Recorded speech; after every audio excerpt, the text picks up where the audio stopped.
What's up, guys? Zach Ginn here, and in today's video, I'm going to break down the top 5 worst things you can do in wholesaling, the top things that are absolutely going to destroy and kill your real estate wholesaling success, that's going to ruin your deals in wholesaling real estate. I'm here today to break down exactly things you need to avoid in your wholesaling business, the top 5 worst things that are going to kill your deals. And honestly, how do you learn exactly how to do things right in wholesaling? Well, you got to just think of it from a reverse engineering perspective. Like, hey, what are some of the worst things to do? The way the human mind is, it's easier to figure out what the 5 worst things to do in wholesaling versus the 5 best things to do. That's kind of how humans work.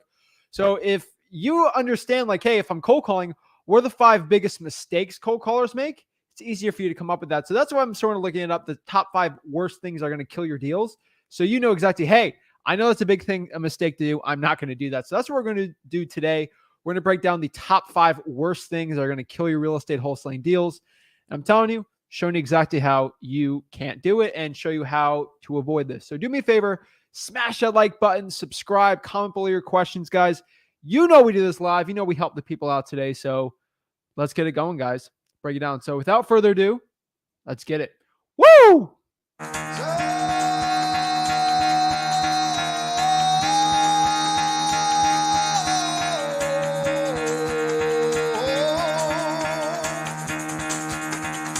Get the fuck out of bed, bitch. Go.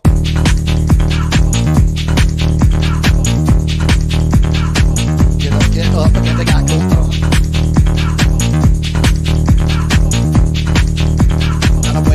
Time to wake up, bitch. Get up. Get up. Get up.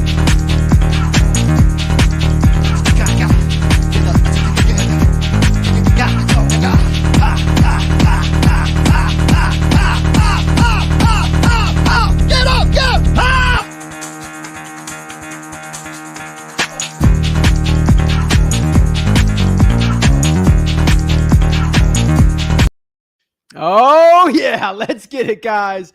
I love the energy today. I love the song. Love getting it going. So we're ready to go, guys. If you were pumped up, excited, smash the like button and subscribe. We're giving you the information the gurus don't want you to know. They're scared to see it. They're scared to look at it. And we're here to give it absolutely all for free. So if you smash the like button and subscribe, we'll get it going. So these are the 5 worst things to be doing. Like, these are the things I've seen training tens, almost hundreds of thousands of people. I mean, over hundreds of thousands of people. If you look at the Facebook group, the YouTube channels, like all of our social medias, we have hundreds of thousands of people.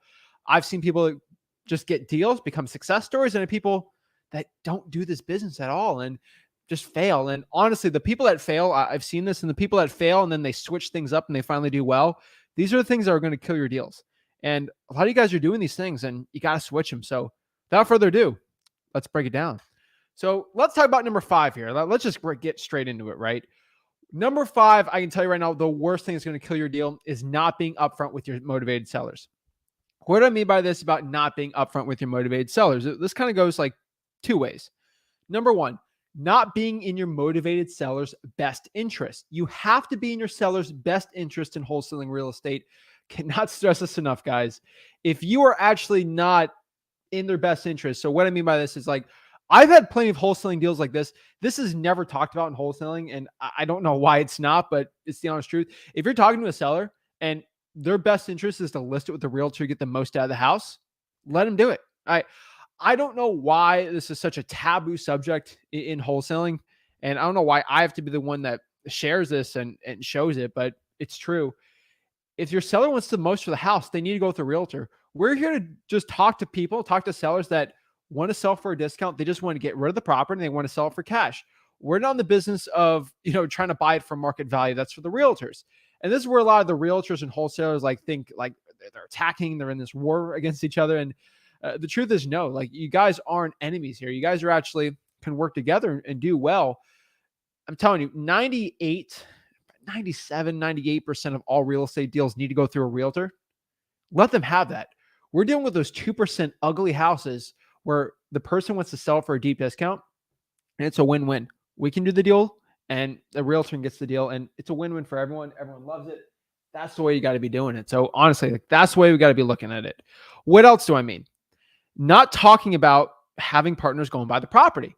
And what I mean by this is if you're not upfront with your seller that, hey, me and my partner need to go by and actually look at the house, aka do a walkthrough, and you try to just put in a walkthrough, your seller might get skeptical and you might lose that deal. I've seen this happen so many times. I know it's painful when you get the property under contract.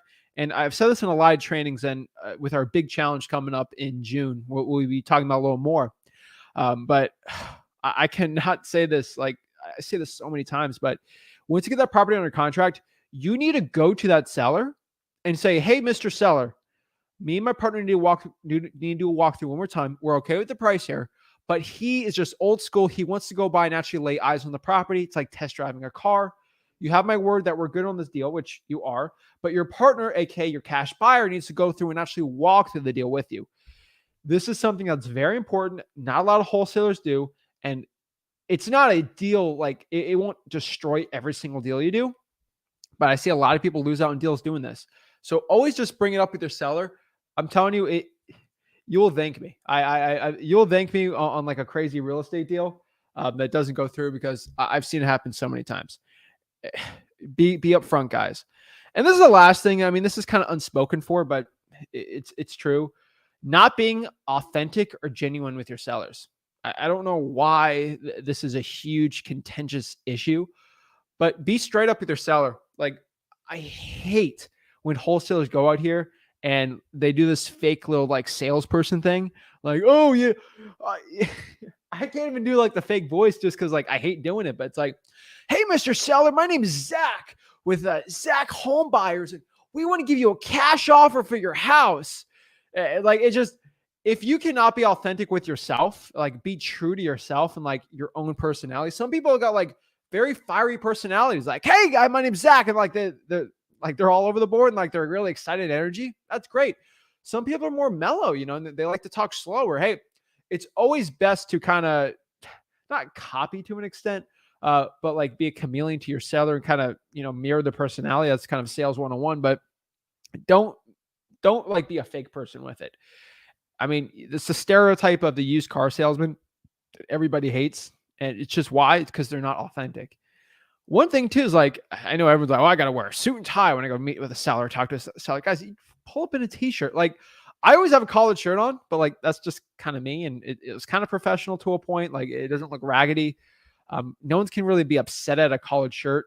Just, I mean, I was like 17, 18 years old. Like you can't be upset at that, right? At least somewhat professional, but I mean, it really doesn't matter. Just be authentic to yourself, guys. Like here's another thing. Like I know a lot of people, you know, they got like tattoos. Like I got no tattoos, but like people got sleeves, you know, tattoos maybe on their neck or something. They would like, oh, I got to wear a turtleneck when I go to the seller. Embrace it. Like that's just who you are. That's your personality. Like I don't think I've never known a seller says you have a tattoo. I'm not dealing with you. Oh, you have long hair. Oh, you have short hair. You know, you have a beard. You don't have beard. You're short. You're tall. Like your seller doesn't care. They legitimately only care. I cannot say this again. They legitimately care if you have a cash offer on the property. That's it. Seller doesn't care about your accent. Now, don't fake it. Don't try to fake an accent or like try to undo an accent. If you got an accent, you have an accent. Like if you have a cash offer to a property, you're going to get the deal. And it's just being authentic to yourself. You will feel better about yourself. It'll give you more confidence and you'll do more deals. It's crazy how many years of wholesaling knowledge there had to be out here before someone came along and said, just be yourself. It's crazy. Number 4 here is a bad contract and or a bad title company. A bad contract and a bad title company will destroy your deals. You have a great deal. A bad contract, bad title company is going to destroy it. What's a bad contract? A lot of people go after a guru's contract they find for quote unquote free, and then it's a sales funnel. You know, it's insane. But I don't understand it, but what are you going to do? But the bad contracts are terrible. Do not be dealing with them. A bad title company is going to be even worse. So we'll kind of break down why. So a bad contract, it's going to destroy your deals because maybe you have a bad contract that has a lack of EMD, maybe a very short inspection period you put on. This is why I always stress to everyone to go to freewholesaling.com. Everyone knows, I think I've said it a million times already, but freewholesaling.com is the one-stop shop. It's my free wholesaling course. It's about a $7,000 wholesaling mentorship I absolutely do for free. You want to talk to me one-on-one, you can go in the backstage here. I do it Wednesday, Thursdays, talk one-on-one. Ask Michael, Daniel, Jason. They'll tell you, right? Or Darwin. Like these everyone in the backstage, like they talk to me on one-on-one. They're getting a $7,000 mentorship absolutely for free just because they joined the Wholesaling House for Real Facebook page, Facebook group actually, and then they talk to me one-on-one to get the links on there, and that's true. So what I can tell you too is number one, like have an EMD, guys. EMD is super important. I stress everyone do at least $100 EMD if you can. Now, you guys see me videos, oh, you do wholesaling, no money. Yes, you can do wholesaling with a $0 EMD. That is true. I prefer $100. It just gets you more legitimacy in when someone's trying to steal your deal. So that's why I always stress that. A short inspection period, anything under 30 days is terrible. If a seller wants you to do a short inspection period, 30 days is the absolute minimum. I prefer 45 days. Rick likes 30 days. I think that's one of the few things we like defer on. Just because I'm kind of the guy that like, I just want to absolutely be sure I can find a buyer. We can always extend the deal. So just understand that. Remember, you will actually lose deals if your contract is too long. And also on the contrary, now this is confusing. Just hear me out. You'll also lose deals if your contract's too short. What I mean, I've actually lost deals on both ends of the stick. And I've been on plenty of appointments, plenty of deals I've done, thousands of deals where I've lost a couple deals because of this, and it's never fun. It's not good. But number one, if I go to a seller and maybe they're older or they just want to deal with a cash sale, and I bring out a contract with like 10 pages and it's like an official, like a lawyer one, they're gonna be like, this is too complicated. You know what? I don't want to deal with this. And you lose the deal. On the contrary, you have one of my contracts that's like 1 or 2 pages, right? They're like, this is too short. This doesn't look legitimate. So, the average contract should be 10 pages. So it's like, you got to read the room. If you have, here's the number one tip I can give to you right now to know if you need to do a short contract or a longer contract. If you're dealing with an older seller that is just like, you just have a piece of paper, they'll sign anything. Just do a 2-pager. Make it really simple. You don't want to complicate it, make someone second guess the deal, right? To a point, like you're just writing an agreement to buy the property from them, right? And you sell that agreement for a profit for wholesaling. But at the end of the day, that's what a contract is. So if a seller is like, they want short and sweet, they just want to deal, or the seller starts asking a bunch of questions, they're talking about your EMD, they're talking about inspection periods, they seem very knowledgeable about the process, use a longer one. The key term that you need a long contract is my lawyer. I have a friend that's a lawyer. I have a friend that's a paralegal, or whatever agreement we have, a lawyer has to look it over. Always use a realtor one, your bar contract from lawyers, realtors, use the long one. So really read the room there. I prefer like a 4 to 5 page one. It's kind of like 3 pages is like perfect, like perfection, but you can do like 5 or 6 if you want. Like if you use like a realtor one, you're going to be fine. Like Texas, people that do the TRCs, it's fine. A bad title company will ruin trust. And if you have a title company that doesn't accept assignments and you didn't know that, you've done something wrong. And do not be doing this. A bad title company is going to do really bad for you. You do not want to be dealing with this. A bad title company, it will destroy your deals. So straight up, that's why it's so important. That's why at freewholesaling.com, I teach about this so much and I talk about it for like so long, but it is the absolute truth that a bad title company is going to ruin your deal, because if they don't follow up with the seller, they're bad at talking to sellers. If they're not trusted by a seller, they don't look legitimate and they won't back you, you're going to lose that deal. And if the title company doesn't accept assignments or they're not friendly with an assignment, you could have a trouble with the assignment and you're going to do bad.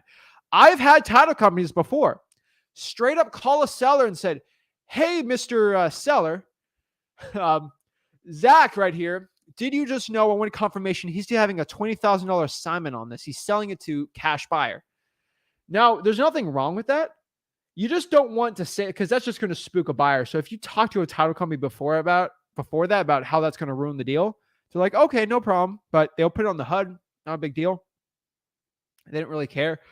But I've had like title companies do that before this because they don't understand assignments. So make sure you have one. And then if you have a title company that's really not that good, especially on bad title deals, Some title companies are like used to the mom and pop realtor ones. Nothing wrong with those, right? The nice, pretty, realtor ones. They deal with properties over $700,000, all luxury.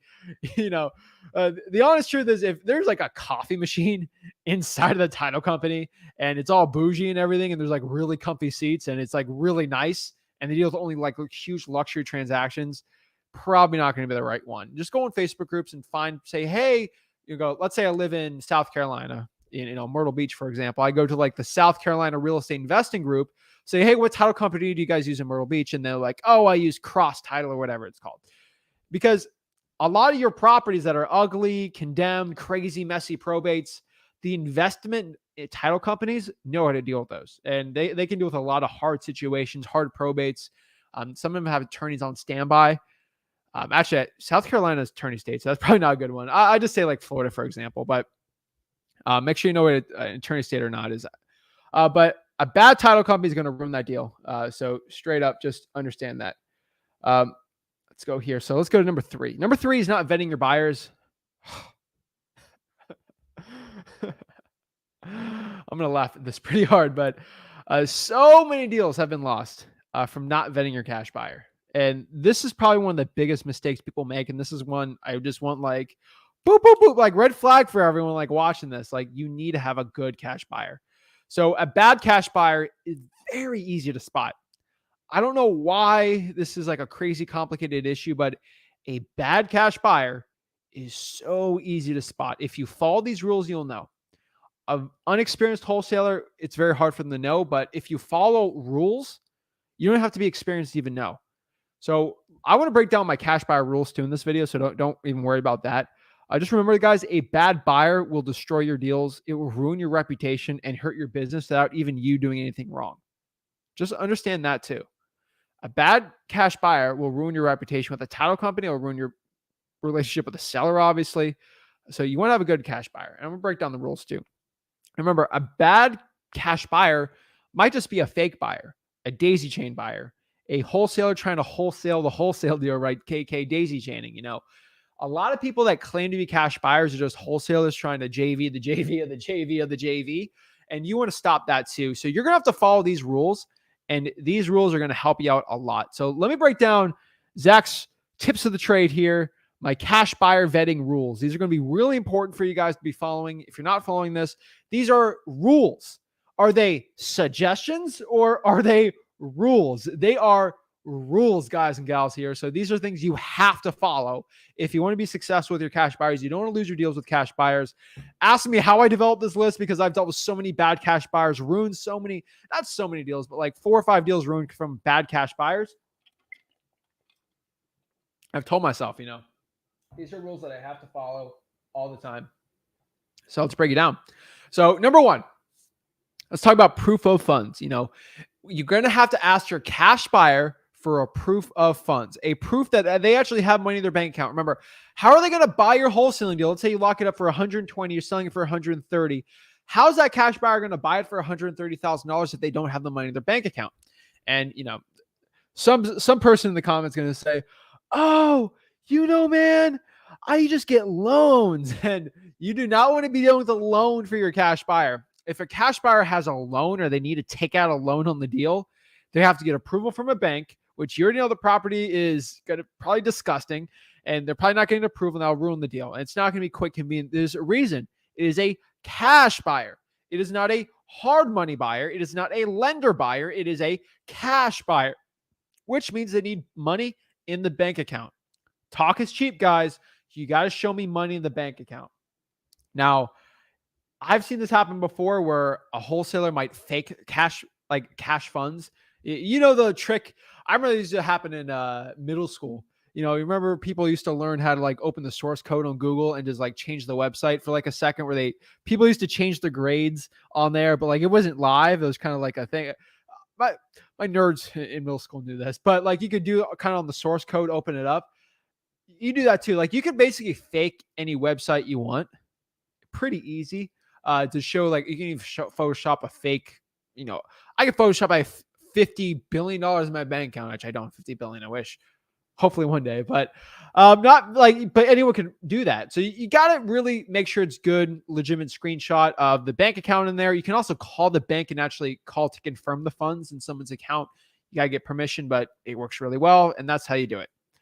Remember, guys, this is another big rule that nobody in wholesaling is talking about except for me. This is stuff you have to pay $4, $5, $6, $7,000 to learn. And this is the stuff that I have wished I asked this question so many times. And this is a question I have to ask every buyer. We do this. They must be okay with you making $100,000 on every assignment fee. Every assignment, they have to be okay with you making $100,000 theoretically. What do I mean by this? How does this conversation work, right? Well, this is how this conversation usually works. Hey, Mr. Buyer, how's it going? Are you okay if I make an assignment on this? This is how I'm actually going to sell the deal. I have it for a decent price. I want to give it to you, and then you can make a bunch of money on the deal. But I want a quick finder's fee and assignment fee in the middle of that. Is that okay? Yes. Okay, Mr. Seller. Well, let me just run something by you if that's okay. Oh, yeah, that's fine. So I'm selling this to you for $130,000, right? Yes. Sounds good. Are you okay with buying this at $130,000? You're going to make money. It's going to be good for you, right? That works for you. Yes, the numbers work at 130. I could easily make blah, blah, blah on this, right? Yes. Okay, great. Well, if I theoretically had this thing under contract for $30,000 and you gave me $100,000 assignment fee, I'm not saying this is it, but theoretically I made $100,000 on this. Would you be okay with that? If the seller agrees with it and they're okay with that, and I made 100, is this something you're okay with? Shut up and see. If they say, no, I'm not okay with you making over $30,000 on an assignment, that is not a cash buyer. That is not a cash buyer you want. Get out of there. They have a scarcity mindset. They're going to run off when you get a really big deal. The worst thing a cash buyer can do is offer you a $20,000 assignment fee when really market value is like a $40,000, $50,000 assignment fee. Cash buyers do this all the time. They try to take advantage of you. This is not the market for a cash buyer to take advantage of you guys. There's a million cash buyers out there, even hedge fund buyers buying like crazy. So just remember that, guys. So if they say, yes, I don't care how much you make as long as I buy it, they're probably not too comfortable with it, but they're going to deal with it anyway. They don't really have too much of an option. But guess what? When you finally do a $60,000, $70,000 assignment, they're going to be like, oh, he's making 70. Okay, not 100, right? And they're going to be okay with it, right? It makes them feel better. For example, this is why people, when they sell Guru Coaching Program, they said, oh, we're selling it for $5,000 today, but oops, I'm cutting off $4,000. It's only $1,000. You're like, wow, I just saved all this money. And you feel better about it. The truth is that they're charging $1,000 the entire time. Next, they have to leave a $3,000 to $5,000 minimum EMD deposit, a $5,000 minimum. Okay. This is going to be the absolute minimum that you need to get on this. Okay. $5,000 to $3,000 minimum EMD from the title company. If they don't have $5,000 to give to you, they do not have the money for it. That's another way how you can destroy these wholesalers. Also, most important part, guys, they need to verbally commit to a price before the walkthrough. So before you walk this cash buyer through the property, they need to verbally commit. Okay. They need to verbally commit to you that they're going to buy it for X price. This is going to be so important for you guys. They have to verbally commit to it. If they don't, this is not the person you want to be dealing with. Number two, this is really important, guys, but a lack of follow-up is probably going to be one of the worst things you're going to do in this business. This took me a very long time to figure out. This took me a very long time to wrap my head around. And this is one of the biggest regrets I've had starting out in this business. And this is a lack of follow-up. And I can go probably 40 different ways on this. I can go like 40, 50, 60, 70 ways on this, but I'll just break down the way I'm doing it. So most deals are going to be from your follow-up. I think everyone knows that, right? Everyone says that, but just remember, guys, you got to follow up at least twice a week for hot leads. And if you got a hot lead, you're going to have to follow up at least 2 times per week. 1 time per week if it's like a warmish lead, right? And this is really important. You're going to lose out on deals. There's so many wholesalers in everyone's market that you need to be following up at least twice a week, because your average wholesaler is going to market follow up once a month or once every other month or maybe once a week. You got to be 2. And we're going to keep following up until we get that appointment, right? Like that's going to be the goal in the follow-ups. Remember, once you get the property under contract, on the contrary, we actually have to follow up more when we have the deal under contract than if we didn't have it under contract. You have to make that seller feel comfortable, have that trust with you. So at minimum, guys, once you lock up a deal, kind of like Steven right here, literally just locked up a deal, been following up with that deal for 2 years. Steven knows this better than anyone probably, but like once you lock up that deal, you have to actually go harder in the paint on your follow-ups. So important. So my rule is about 2 times per week once you get the property under contract. It can be 1 per week if the title company is following up once per week too. I have my title company follow up with our sellers once a week also, so they know, hey, Zach's legit. Zach's the man. He's going to buy the deal. This is a quick tip for like my 17, 18, 19-year-olds out there that maybe the seller thinks you're too young or not going to deal with it. If they have the title company has your back, you're going to be fine. And that actually builds a lot of trust. So understand that. And let's kind of get into the number one. This is the biggest mistake.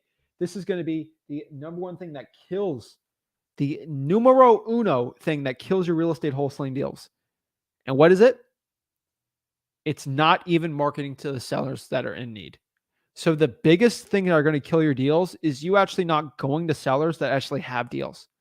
What I mean by this, there are sellers right now in your market. I guarantee every single person watching this, there's at least one seller that is a hot wholesaling deal, right? This is probably a 30, 40, probably a $50,000 wholesaling deal, especially in this market. And that person, nobody cold called them. Nobody drove by their house, put a sticky note out there. Nobody sent them an SMS text blast. They're like in this weird mystery situation. They probably got like weird equity thing, right? It's interesting. So like $50,000, right? And they had to sell and they didn't know who to contact, so they just went with a realtor. And you lost that deal. And they would have took that deep discount on the property because they just wanted quick cash, but no one contacted them. There's at least one of those every single month in everyone's market.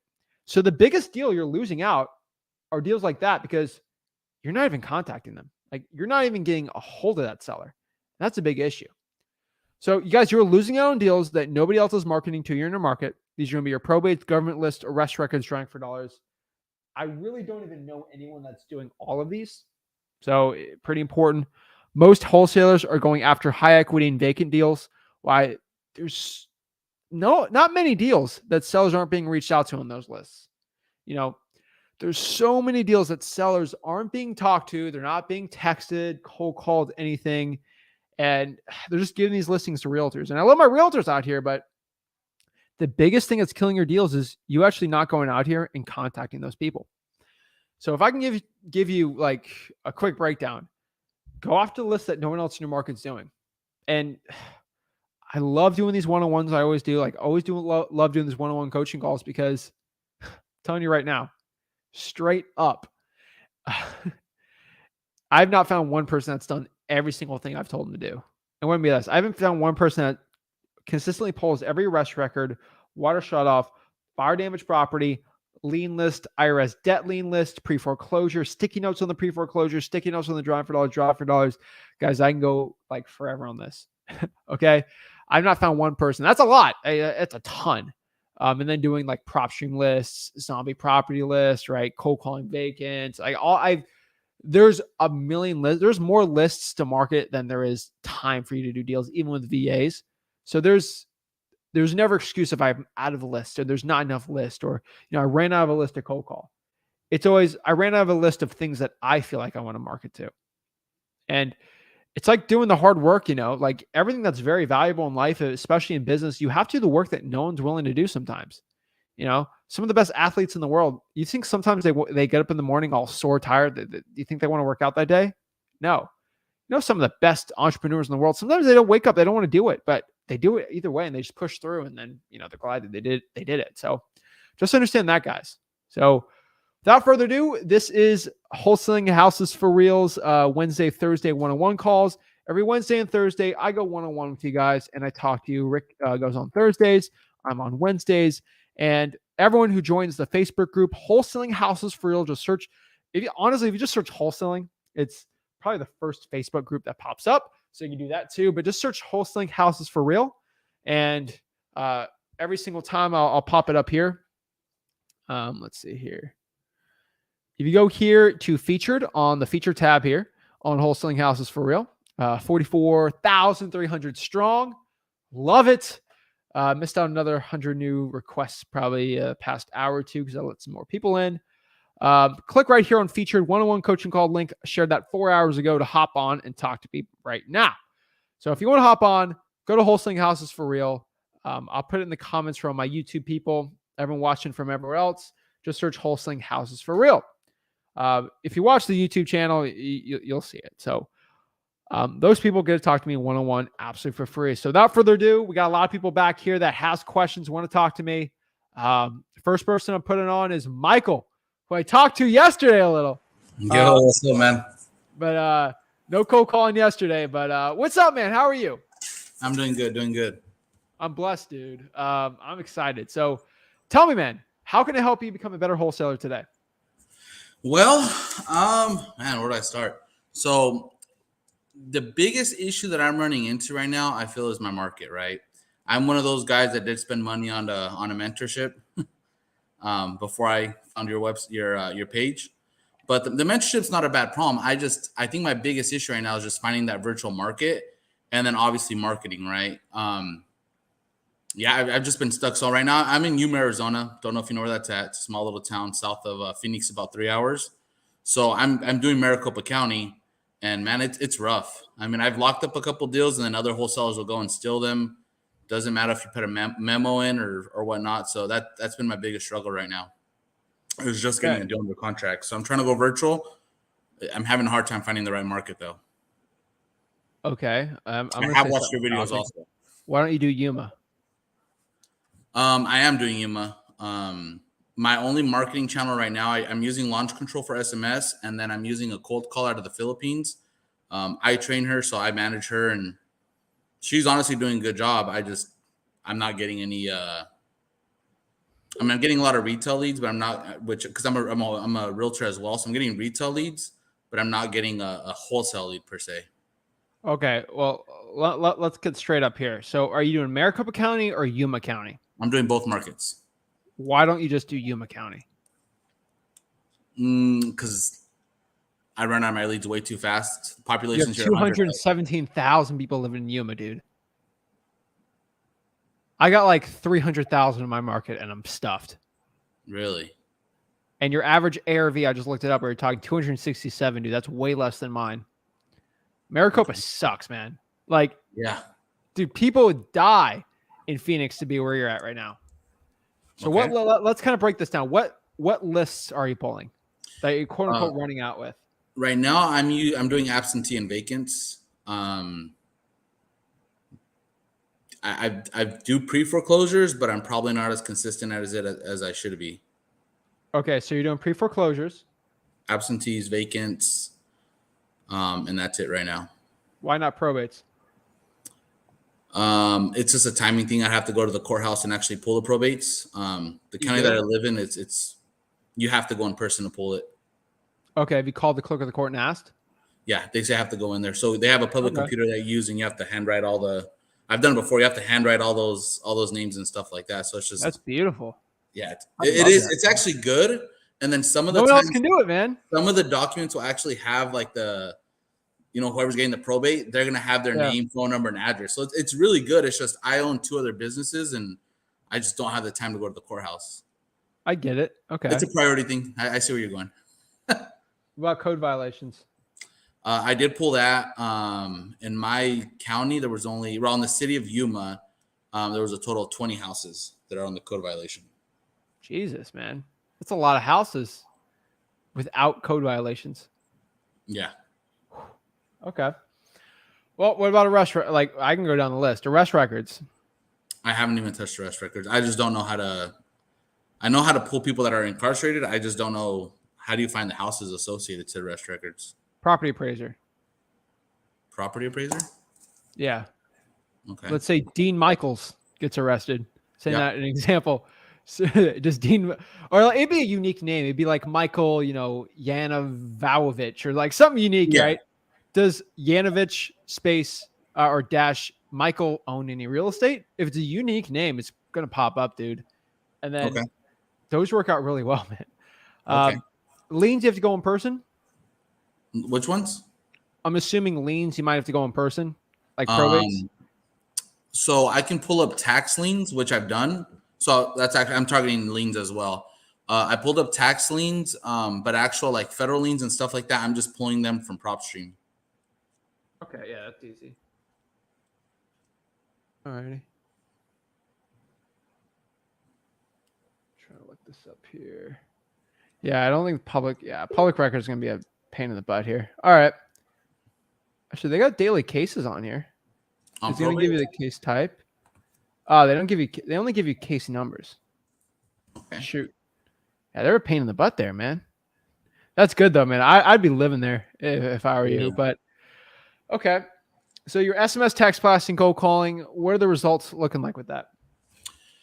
So like I said, my cold caller is doing both markets. As of right now, I'm pulling in maybe 3 leads on SMS, which I think is a little low. My deliverability and response rate's really high. I'm using actually what you taught on the kind of the message template, and it's money, man. Yeah, I'm telling you. Getting a good deliverability and response rate, but not as many leads as I would like. And then my cold caller, she's giving me anywhere from 3 to 6 leads a day. Okay. But it's Maricopa and Yuma. And again, she gives me, if a person wants to sell, that I'm getting that lead. It's not, I don't have her pre-qualify them whatsoever. Well, Okay. She qualifies them, you know what I mean? But I don't want her going into deep motivation and stuff like that. Okay. I'm going to tell you this straight up too. I think this is a great idea. I've been telling everyone like this. You're good at talking to sellers, right? Seems like you are. I hope so. Yeah. Right? Like, I mean, you sound very personable. You seem like someone who likes talking. So I think you should find some new wholesalers in Yuma. Okay. And have them drive for dollars for you. I guarantee there's a young buck out there that doesn't like talking to sellers, but they have a lot of time in a car, and they'll drive for dollars for you. I've had people do this in Tampa for some people out there, and they'll drive for dollars for you and just give you leads, and you split the deal. And those things are money, man, especially with your cold callers. Yeah. You got to live in Facebook and find some people like that. Yuma's got a decent population, which 217 you can find Maricopa County people to do that for you too. I mean, you said you run 2 other businesses. Yeah, so I have a pest control company. So how they drive around, I have them pull D for D if they can. If they pass by a crappy house, I want them writing it down. Yeah. All right. I mean, if you're working, it's gonna be harder for you to drive for dollars. So I'd say drawing for dollars in Yuma would probably be the best one, but I mean, your time's kind of constrained. Yeah. So I'd probably be going off the government list. I mean, are they shutting off water in Yuma? I've tried pulling that list and I couldn't get it. Even after throwing the the Freedom of Information Act, they still wouldn't release it. All right.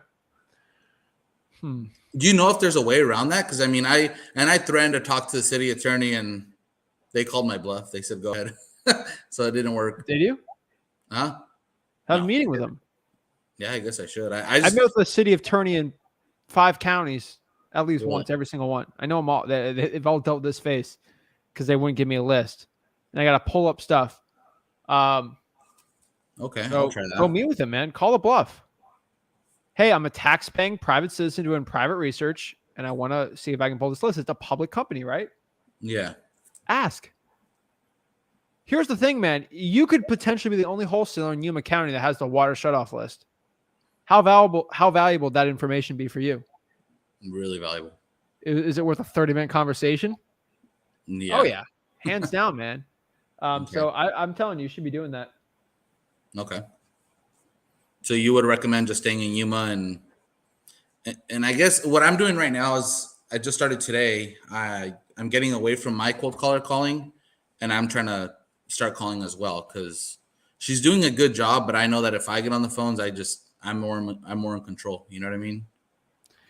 Okay, so now how much are you cold calling? So like I said, I own a couple other businesses. Today I cold called for about 2 hours. And that other business was for a solar company that I run. Okay. I'm telling you, if you just did an hour of drawing for dollars and you cold call for an hour or 90 minutes and then 30 minutes of cold calling, you're going to do so much better. Really? Drawing for dollars in Maricopa actually works. The problem is there's so many people drawing for dollars, it doesn't really work too well. No one's really doing it in Yuma. And the problem with Arizona is kind of like everything's kind of on a rock. So it's not like Florida where I find tall grass, there's not mold everywhere, but a nasty house. There's plenty there. So drawing for dollars works there too. Those sticky notes work the best out there. They work so well. People used to kill it out there when I started like 4 years ago.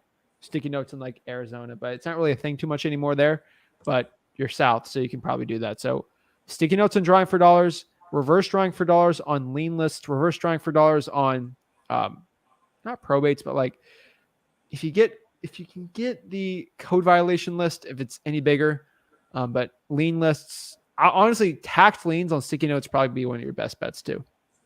Credit card debt lien list, IRS debt lien lists. The only problem that I found with the tax lien is that at least in Arizona, once you get a deed from an auction, right, from a tax lien, it takes like an additional 3 years for the person to be able to get the deed to that property. I forget how it works. So a lot of people aren't taking away those, those tax liens aren't ever actually making it to fruition. So everybody here in Yuma knows that if you get a tax lien, it really doesn't matter. They will not auction off your house. Really? Yeah, because no one wants to buy it. That's crazy. Because the thing is, you got 3 years, and that person, the homeowner, can have 3 years to pay back the person that bought that lien, and then they have to pay them back interest. But it's just a mess. I mean, no one wants to put X amount of money down and not have the property for 3 years. I get it, but that'd be if it got auctioned off, right? Yeah, correct. So, I mean, if people are still not paying their taxes, I still think it's a good list to be going after. I go up to the IRS debt lien list, and that doesn't really affect the property at all because we got a homestead here in Florida. Dang. I mean, that's why I don't do tax auctions. Those redemption periods are terrible. But yeah, if you're not paying your taxes, I mean, most people pay their property taxes, so I'd still be going after it. Okay. But I mean, as an investor, any place with a redemption's crazy. But so you wouldn't even go virtual if you were myself. You would stay I'd stay in Yuma, dude. If I'll tell you what I'm doing, I know you have a businesses, so this is just crazy, Zach, right?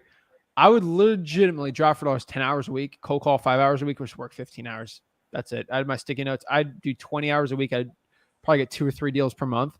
It'd be easy. I would also do bandit signs. I would test it out just because like the weather's kind of nicer in Arizona where like the elements won't destroy it. I mean, in Florida, we get these crazy winds and storms everywhere that like will bring a sign off. I'd be stapling signs everywhere out there, man. It'd be crazy. But that's what I do. It's just between you and me. But I would test. Do you know if bandit signs work in you? Because I know bandit signs. I'm only assuming because I'm thinking what works in Maricopa and what used to work in the day. I'm just thinking about in a less saturated market. Bandit signs work too back then. Yuma's bandit sign. They have bandit signs out. I don't know if I know a couple wholesalers that is their only form of marketing, and they're getting maybe 2 to 3 deals a year. I mean, they're not getting much, but they're still getting something. Dude, I'm not talking about the average person's bandit sign. I'm talking about a Zach level bandit sign. The bandit signs I was doing on 17, 18, man. Yeah. 50 a week. Okay. Dude, I'm telling you, like 50 a week for 5 weeks, a month, times 12. If you do, I'd 10x that, so get 30 deals a year, dude. I'd try bandit signs out, honestly. I don't think they're that bad. So already. The reason why I'm talking to you here, man, is like I can't tell you what works in Yuma or not. Yeah. What I can tell you is I do a marketing list in a channel. I test it. I see, this sticks. I go hard on that, That's kind of the way I do it. I'm very analytical when I look at stuff like this. Kind of like what I did. I did a bunch of cold calling. I did a bunch of bandit signs. And like for virtual, I figure out what's working, what doesn't. Some markets SMS sucks. Some markets SMS does great. Some markets probates are king and some aren't, I would just test it out and see, if you find people are doing deals with bandit signs in your market, I would be doing that. Okay. All right, man. I appreciate it. Appreciate it, man. Well, hop on. Let me know the results, dude. All right, will do. Thank you. See you, man. All right. We got next. We got Daniel. Hey, what's going on? What's up, man? Hey, no excuses. I ran out of strategies.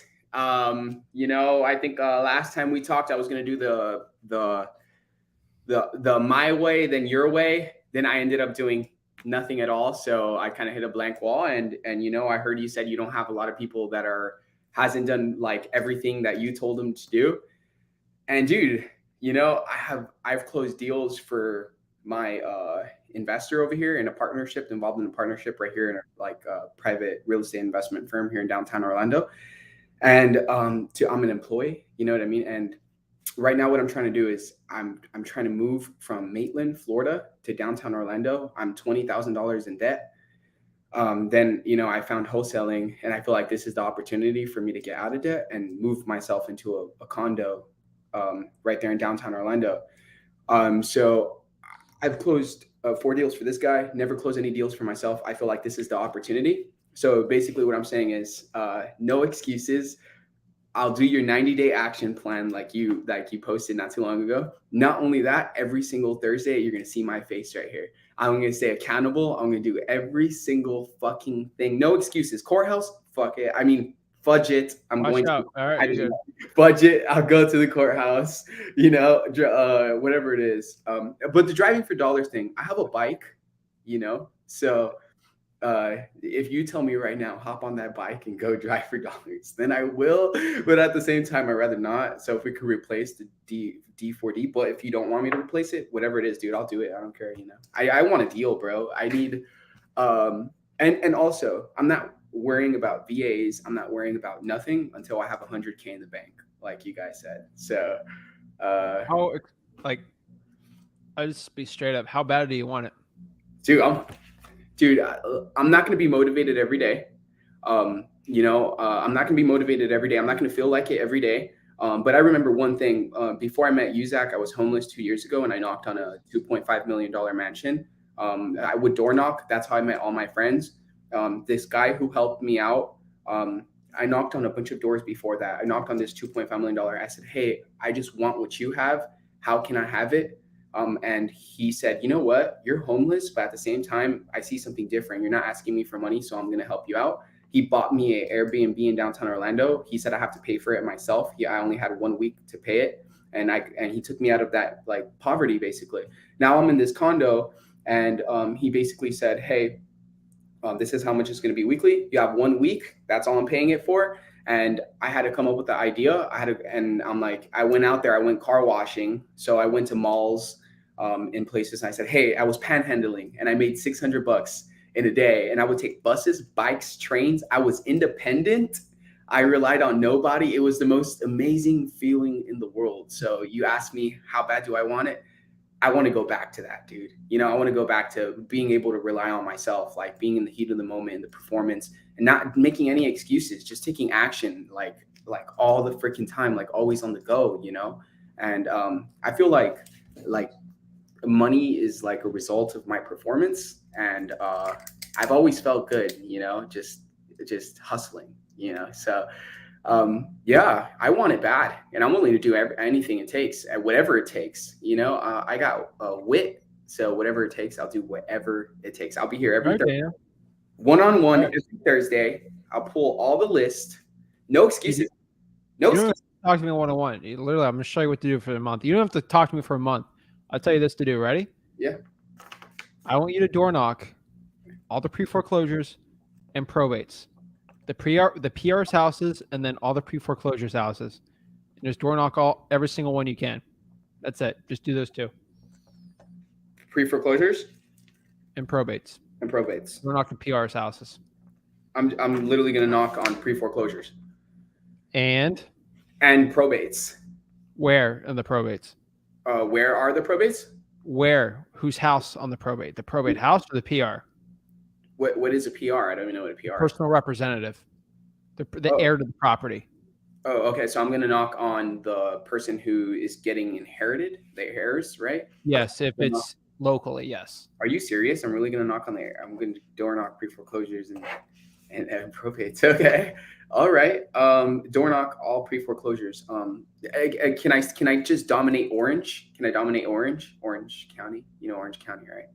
Yep. So Orange County pre-foreclosures. So I just door knock them. And probates. Okay. So door knock. There'll be a list of 100 probates for probably the month for Orange County. Okay. You probably door knock 5 or 10 of those because the PRs live locally. 5 or 10 of the 100 probates? So I just door knock 5 or 10? No, there's going to be 5 or 10 of them. So for example, we got 100 people that unfortunately passed away on houses in Orlando, right? Yeah, in Orlando. Yeah, I'm here. I'm here in downtown. So grandma dies. Okay. I'm saying this, it's kind of rough the way this. If a grandma dies, and then daughter, okay, right? Yeah. She also lives in Orlando in a nicer house. Okay. Go door knock her house and see if she wants to sell her house or any other house. And then boom, you get a wholesale deal from there. The heirs of Yeah. the property. So I talked to her in person. Yep. Use the 4 pillars: motivation, timeline, price, condition. When you're door knocking, you are just going to say, explain here, hey, my name's Daniel. Okay, I'm interested in purchasing. Going around, I'm walking around the neighborhood, and I'm just mentioning and just saying hi to myself. I buy properties cash. Okay. And I was seeing if you or anyone you know is looking to sell any more properties. Okay. We buy houses for cash. That's it. That's it. Just That's let it. it go from there. Have a conversation from there. Then go in the 4 pillars if you want. Like, what are you looking for in regards to price? And then she'll tell me price or whatever. Motivation, condition, time frame, price. Yeah. I could even. Okay. Cool. And go to freewholesaling.com because Yeah. go through the pre-foreclosure module. Yeah. It'll Yeah. show you how the pre-foreclosure process goes. Yeah. And then go through the probate module. It'll show you how the probate process goes. Okay. Perfect. From Okay. this conversation, you don't Yeah. know what a PR is. You probably haven't gone through the probate module, which no problem. Yeah. Just go through it. Rick goes through he probably has 4 hours of probate training on there. Okay. And you'll be very knowledgeable in the process. Okay. Just focus on that. You'll be fine. So you said you want me to do 100 probates. All the probates past month All the probates past month should be around 100 in Orlando, Orange County. Orange County. I found when you stick to something very, very, very narrow, you're going to do fine. I'm not telling you do a million things. I'm telling you just do one marketing channel with 2 lists. Yeah, Orange County has like Winter Garden, all these different cities. Yes, I know. So just hop on my Fixie, which is a bike, right? Go over there. Do the ones that are closest to you first. No sticky, literally door knock. Like door knock. Okay. The whole day. Like on the weekends. Saturdays and Sundays. That's the only avoid Sunday if you want. Pull your list on Sundays if you want. Sunday's probably the worst day to do it, but I only could do Saturdays and Sundays. Do Saturdays and Sundays then door knock Saturdays and Sundays. 100 probates here in Orange County, and then I'm also gonna door knock pre-foreclosures 100 here in Orange County as well. Yes. All day. You gave me the door knocking strategy because I told you that's how I met my friend door knocking. No, because you said first. I mean, you said that too, but you said you do whatever it takes. That's the fastest way to get a deal. Yeah, that's the fastest way to get a deal. So, do I do that first and then come back to you?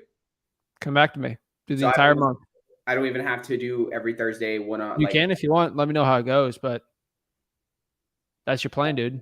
You want to get a deal fast. That's how you do it. That's it. Not many people are willing to do it. You'll probably be one of the few wholesalers in Orange County that does it. No, I'll do it. Dude, whatever it takes. So what would I do if I lived in Orange County? That's what I'd be doing. You'll help me get to 100K at the end of the year today? If you do it, then sure. Okay. Yeah, that's the goal. 100K by the end of the year. So I can move into a condo here in downtown. Hell yeah. Dude. And then I'll bring you some deals. Do it, man. Okay, for sure. Also, yesterday was my birthday. So happy birthday, man. Yeah. So by the time I'm 23, hopefully, let's do this. Okay. So that's my next strategy. That's it. Talk is cheap, right? So actions speak louder. So 100 pre-foreclosures here in Orange County. All of them. All of them. Past month. Huh? All of them. Yeah. You want me to door knock every single month. One of those hundreds. Past right? month. Yeah. And let's say if they don't answer, can I leave a yellow sticky note? Yeah. Okay. So if they don't answer, leave a yellow sticky note. Right? Yep. And then you'll tell me when I stay accountable with you, because I'm not going anywhere and I'll do whatever it takes.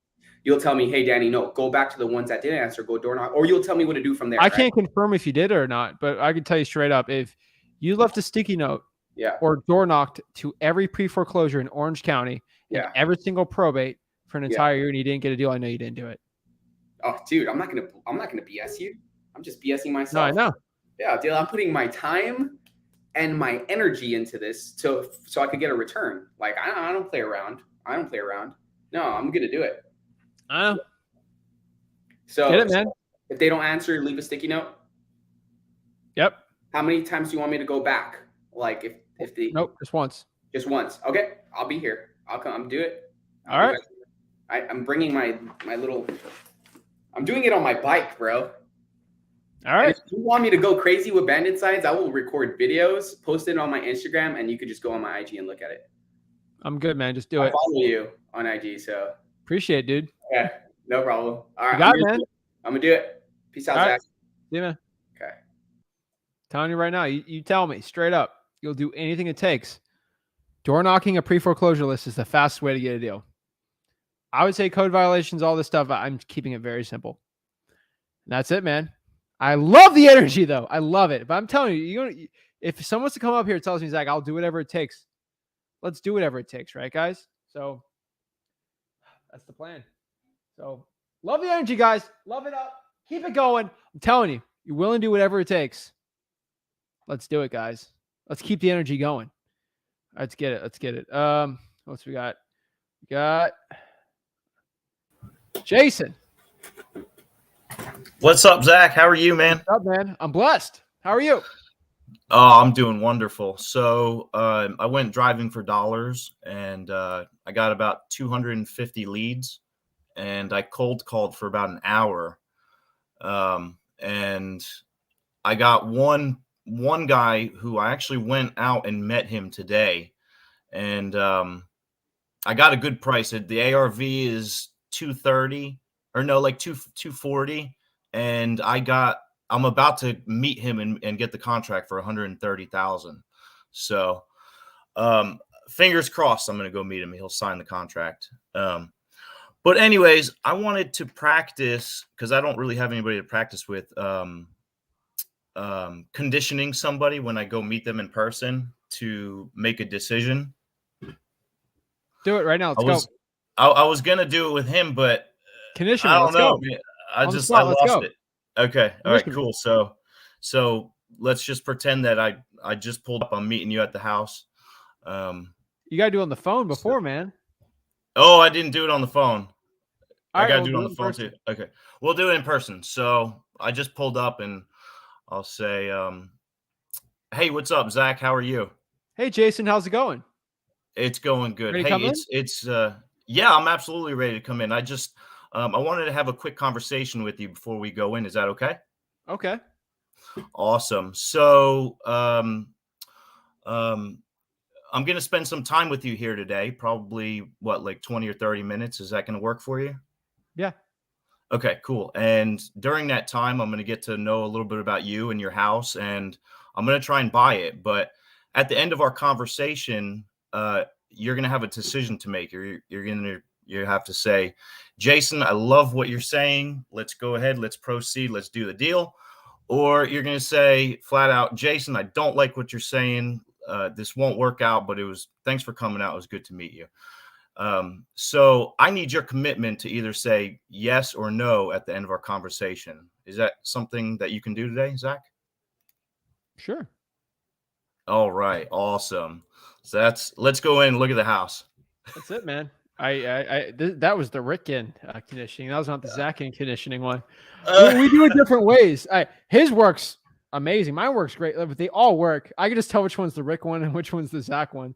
I literally copied him. I copied him word for word. No, I was getting flashbacks. Like, oh, that was good, man. It was word for word. It was great. The only thing I'd ever change is not if I want to buy the house. I always go in if it's the right fit. Always kind of pushing a little. That's the only thing I do, but no pressure, if it's man. the right fit, or if we agree upon a price. So guess what? You're gonna do on the phone now. What's that? Oh, precondition him. Yeah. Just 3 o'clock work on Sunday, Jason, to come by? Yeah, absolutely. Okay, sounds good. See you there, Jason. You know what? I wanted to get him to sign it right then and there. I freaking had it in my vehicle. I don't know. I got scared. I was like, you know what? I got to talk to my partner, and I'll call you this afternoon. So I'm actually getting ready to call him and hopefully. Wait. Did you meet him and you didn't get it signed there? I did. I met him today. I just got back like 2 hours ago. Okay. And I messed up. You're fine. We all messed up, man. So I mean, when I go there, did you condition him before? I did. Yeah. I told him I'm going to call him this afternoon after I get done talking to my partner. And as long as it works, I'm going to bring the contract and we're ready to go. Bring it to title and Did you we'll do that get the ball before? rolling. You talked to him? No, I did that. Okay. I told him No that big deal. here when I met him in person. Got it. Okay. So I mean, you already know what I was gonna say. I mean, once I'm there, I need to lock it up. It's not a must, or I have to give an offer out. The one thing I always do. This is the way. This is the Zach approach. Always different than his a tad, but like it's all different, man. What I always do is that, hey, Mr. Seller. So I say, hey, Jason, can I go meet you at 3:00 Thursday? Yes, that works. I don't condition there over the phone. Thursday, let's say today is Wednesday. So let's say I'm going to meet you Friday, right? A day before, right? Because a lot of people forget about this, and it's to my advantage. So today's Wednesday, appointment's Friday, right? right, So 2 days later. and we set it up today, Wednesday. I'm going to call Thursday. Hey, Jason. Hey, how's it going? Just making sure we're all good for tomorrow. Or I'll say this Friday morning. If I meet at 1:00, I'll call him at like 10. Hey, Jason, just making sure. Hey, we're all good for 1:00 for me to swing by, right? I got to go check on a couple of things, right? Hey, I just had a quick question. I'm looking here. I don't think I really got it. That patio, is there a permit on it or like something stupid? Like something so stupid. Like, you can nitpick any house, right? How are the neighbors, whatever. Blah. Okay. Literally just say that. Oh, no, nothing. Okay, great. So I'm going to be there at 1:00. I just had one quick question. I don't want to waste your time, Jason, or waste my time. When I go there, I only go there once because I look at a lot of properties. I'm kind of busy. I want to respect your time, my time. So that being said, are you willing to make a yes or no decision on selling the property when I go there today? Yes? Perfect. So I'll go by there, see if it's a good fit. If it does, either we buy it. If we doesn't, no big deal. That's that's more of the Rick line, At the end of the conversation, either we're great friends with this and we buy it, or hey, we leave as friends and that's okay. I just need a yes or no decision. That's it. Gosh, you're so smooth. Like you just rolls right off your tongue. Well, I don't even think about it. It just like it plays in my head, Yeah. It's like when you memorize a song or a dance routine or like choreography, like you just do it, It just happens. Yeah. That's good. He was like actually driving, an man. hour late, and I talked to him a little bit. I asked him if he wanted to sell it as is because he was talking about fixing it up and then selling it. So I did talk to him a little bit. He was an hour late. So yeah, I should have called him this morning and preconditioned him, but I feel like even if I did that, I still wouldn't have got it signed because just being nervous. I don't know. So no big deal, man. The only thing you get over those nerves is just talking to more sellers in person. Yeah. And that's it. So Jason, next appointment you go on, you're gonna be like, I remember when I went to see the guy and I regretted not getting under contract. You're gonna remember that, and then you're like, shoot, I gotta get this thing under contract. That's how that's how you build up that muscle, because you not doing that, you feel the regret now. Next time you go meet with someone, you're gonna feel that regret. And you're like, shoot, I gotta get this thing under contract. Yeah, that's how it all works. I'll actually like, do it. What I do comes from so many mistakes I've done in the past that I don't want to repeat. Vetting the buyers, all these things. So I think it's pretty important you do that. But obviously, it's smooth because you do it. Have you ever felt like you're driving the store and you've driven the store 50 million times and like you're like, wait, I'm driving? It's kind of just like subconscious. It's like that, man. It's like autopilot. It's like I just autopilot the word, because I've said I have to say it every single time. Yeah, I gotcha. But no, I literally called for like 30 minutes and he was like the 10th call, and he's pretty motivated too. So, all right, good deal, man. Well, I appreciate you letting me do that. So when are you meeting the guy again? What's that? So when are you meeting the guy again? I'm actually getting ready to call him, and I hope to meet him either tonight or tomorrow. So all right. Well, call me first and condition me right now. Condition you right now? Condition me right now, and then come back, watch the replay of doing it again, and then call the guy. Remember, Jason, you don't need to do Rick's script or my script. You got to do Jason's script for it, right? What you feel most comfortable with it. The way that I do it is more concise with my personality. The way Rick does it's more concise with his personality. Right. I'm kind of more simple. I'm like, I just want to buy this thing cash. I don't want to waste your time, waste my time. Rick's kind of like I'm your best friend type guy. So outright. What works with your personality? Like what kind of will come off your brain when you say it naturally? I mean, I guess I could call him and I just be like, his name's Luke. I'd be like, hey, Luke, I know we spoke earlier about getting the agreement signed. As long as you agree at 130,000, I'm going to come and meet you. And if we get this thing wrapped up, let's do it. Does that work for you? No, Jason, come on. He's already okay with 130. Well, I was just assuming that he would be. Yeah. I volleyed back and forth with him for I probably went back and forth like 4 or 5 times. Finally, he told me he has 128,000 into it and that he said he would like to get 130 and anything after that is profit, he said. So he'd like to get a little bit more is how he worded it. So I'm assuming he'll take 130. So we're going to do this, okay? You talk to your partner. So this is when you're about to do the offer, right? You're not going to offer the guy, okay? You're going to say, my partner, use Zach. I don't really care. Make me a bad guy. I was talking to Zach over the deal. He looked at everything and he's kind of look at some more comparables and seeing what we got to do. And, he was kind of close to around like 110 on this. Gauge him. 110. No sting away. That's a little low. That's what Zach was looking at. He's kind of crazy. He's always conservative with his numbers. Or that might work. Well, go off of that. Just see how he reacts to it. Because Jason, you never offered him that. Your crazy investor friend Zach or your partner said that. But you're in control. You run the numbers, Gotcha. right? So you're just mentioning what he said. You never mentioned it. You just got to gauge him on that. And if he's just like that, I'm just being straight up. You don't have to do that. What I've seen, it goes 2 ways. And it's like a 50-50. They're like, okay, that could work. Or no, it's stinking way. Right. That's what I would do. I'm just giving you my honest advice. And then you can that sounds good. That's always your safe spot. Like you can always run to 130. Right. Or here's the cool part. He says, no, 130. Well, I mean, okay. Luke, I'd like to do 130, but like Zach's he's going to be mad at me because he's going to be at that 110. You got to give me something. I mean, just meet the middle, 120. Yeah, that's usually they're like 125, like 122. And then you just got 8K off. Like, come on, true. Because you're like, Luke, come on. He's at 110, you're at 130. Let's meet the middle, right? That makes sense. Yeah, true. Also, we didn't discuss closing costs either. So I can maybe get him on that. Because it says 130, you're going to be like, you're killing me here, Luke. And he's going to say you might say meet in the middle 120. He's like he might be 120. Well, why don't we do this?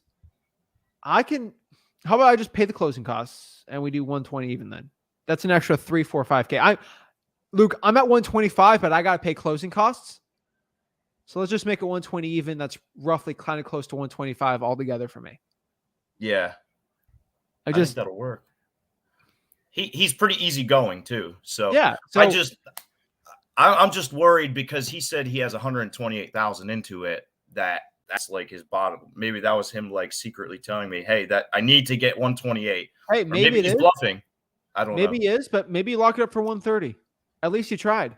You can go to bed knowing you've tried everything. And it's not in a way where you lowball, he kicks you out, right? You can always go back to 130 on there. So that's the way. If he's easy going, if he's like one of those short New Yorker types, he's not short, like short tempered, like they could blow a gasket on you. Yeah, they're mostly short though. Yeah. Whatever. It doesn't matter, you're saying to do that on the phone though, right? Or in person? In person. Oh, in person, man. In person. Absolutely. So when I call him to tell him that I'd like to meet up with you and I shouldn't even mention a price. Did he already mention 130? Yeah, he already mentioned 130. Yeah. That's fine. But I told him. Did you mention 130 or did he mention he's 128 into it? He told me he's at 128 into it and that he'd like to get 130 or a little bit more. Okay, then he's at one. That's his price, man. I'll check with my partner and let you know. Trial close 110, see what happens. Okay. Your partner? That's what I'll do. And if he's like, who's your partner, Zach?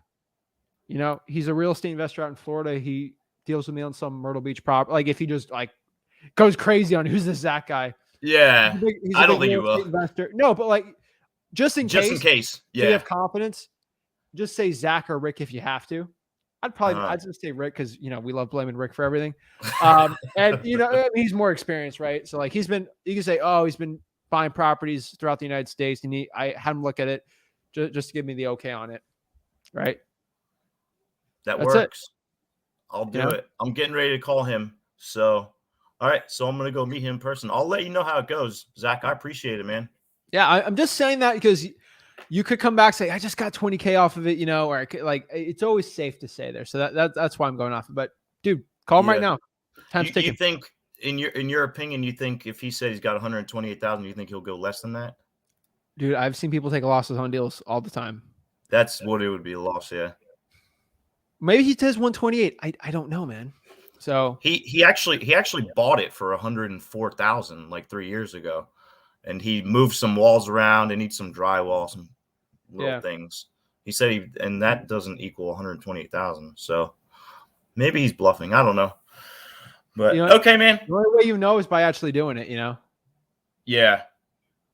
All right, Zach. Well, I appreciate it, man. Thanks so much. Of course, man. Have a good night, and I'll let you know how it goes. All right. Keep it up. See you, man. See you, man. All righty. Everyone asking how you get free wholesaling real estate training, how you get the free training, stuff like that.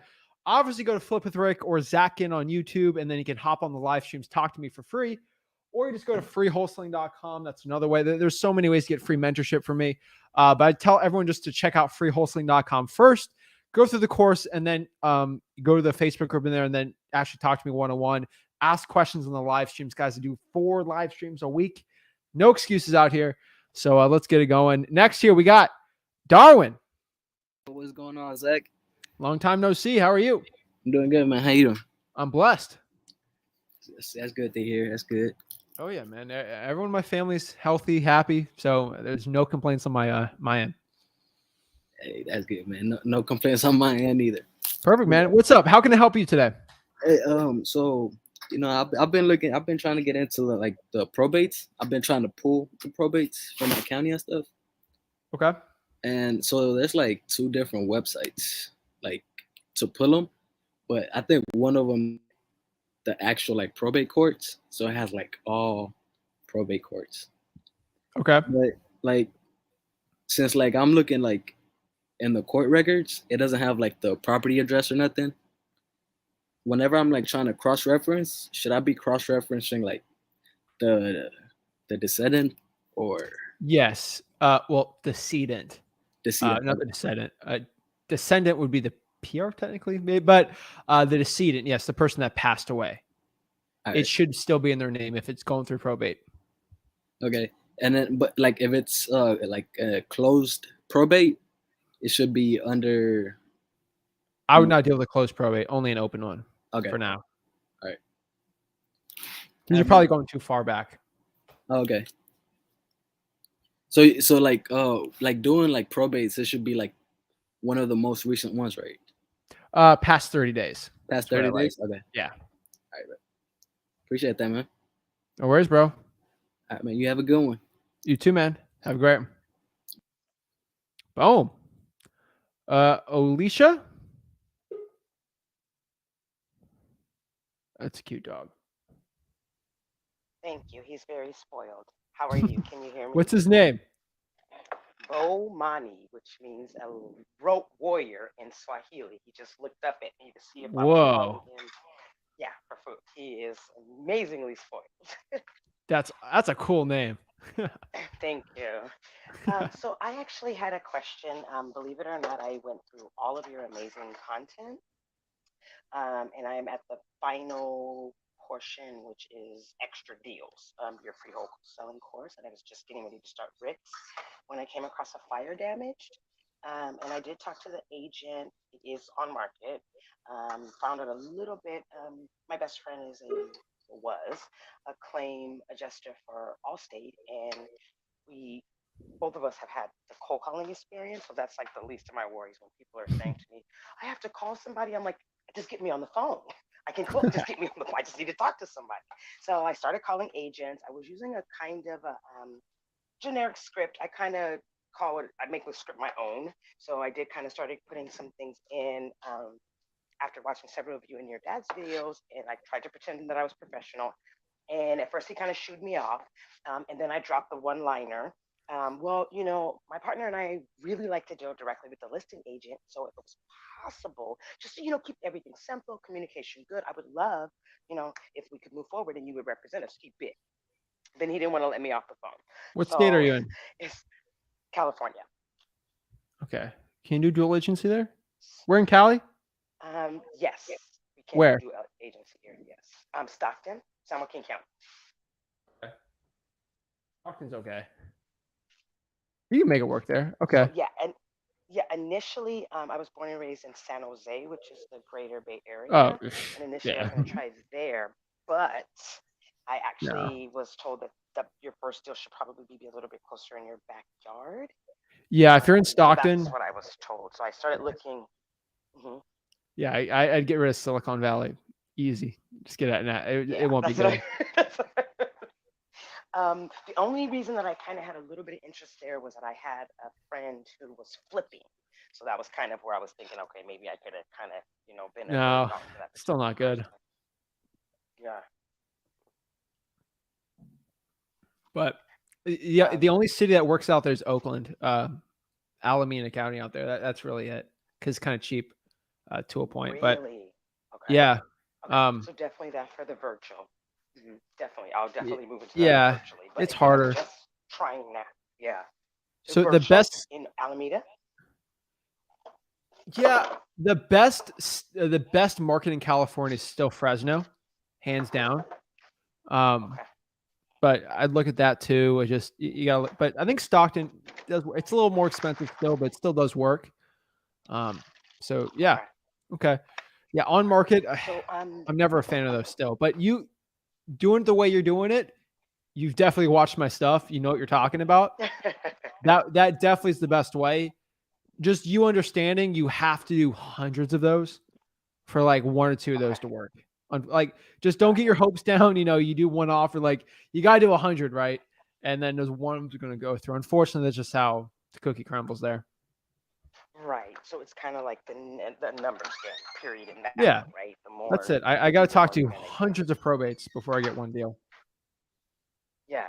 So my quick question was, how do you comp a fire damage? So that's pretty easy. How does that work?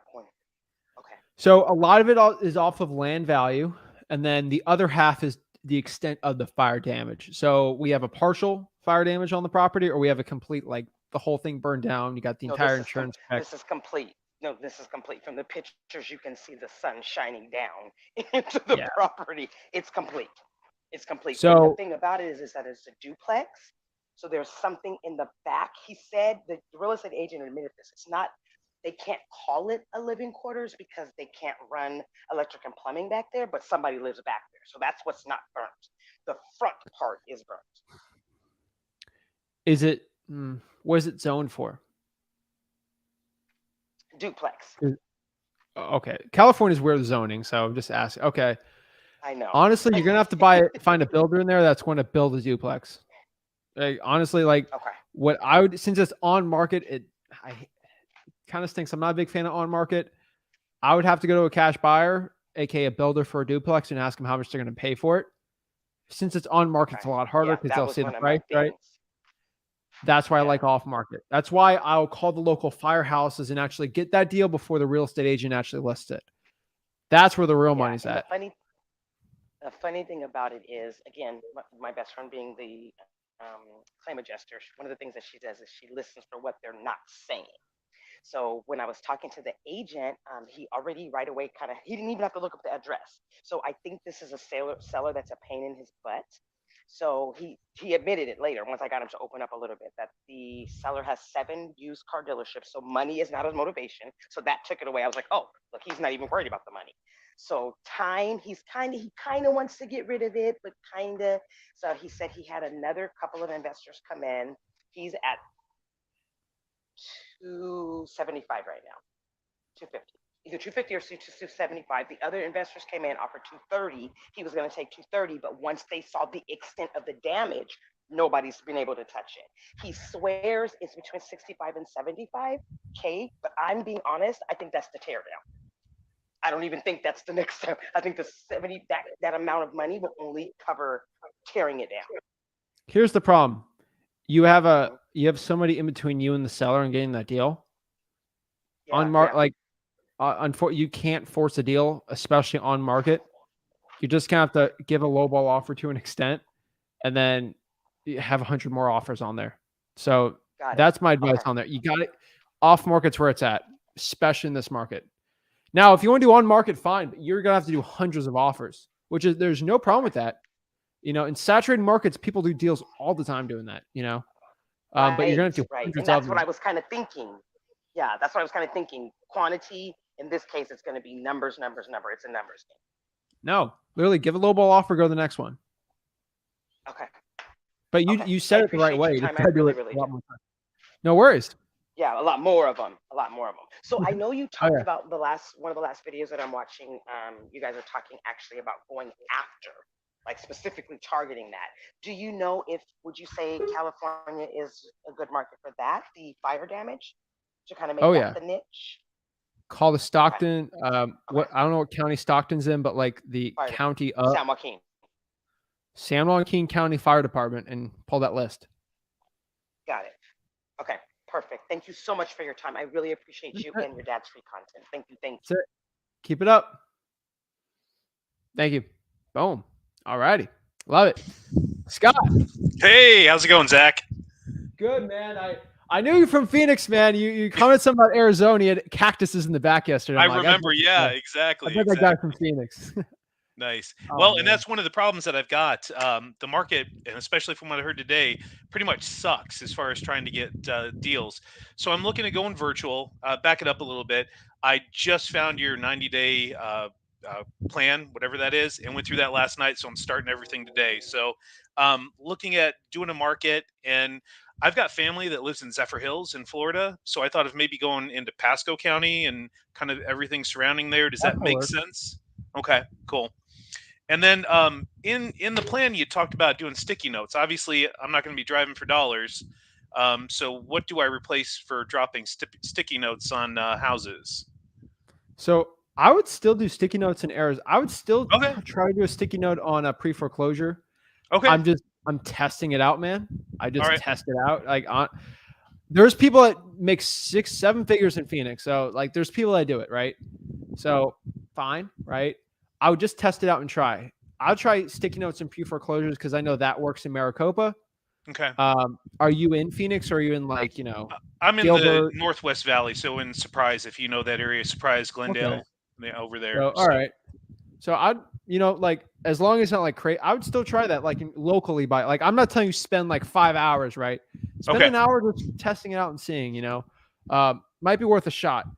Is it But worth yeah. going driving for dollars at all then, or just do the pre-foreclosures only with the stickies?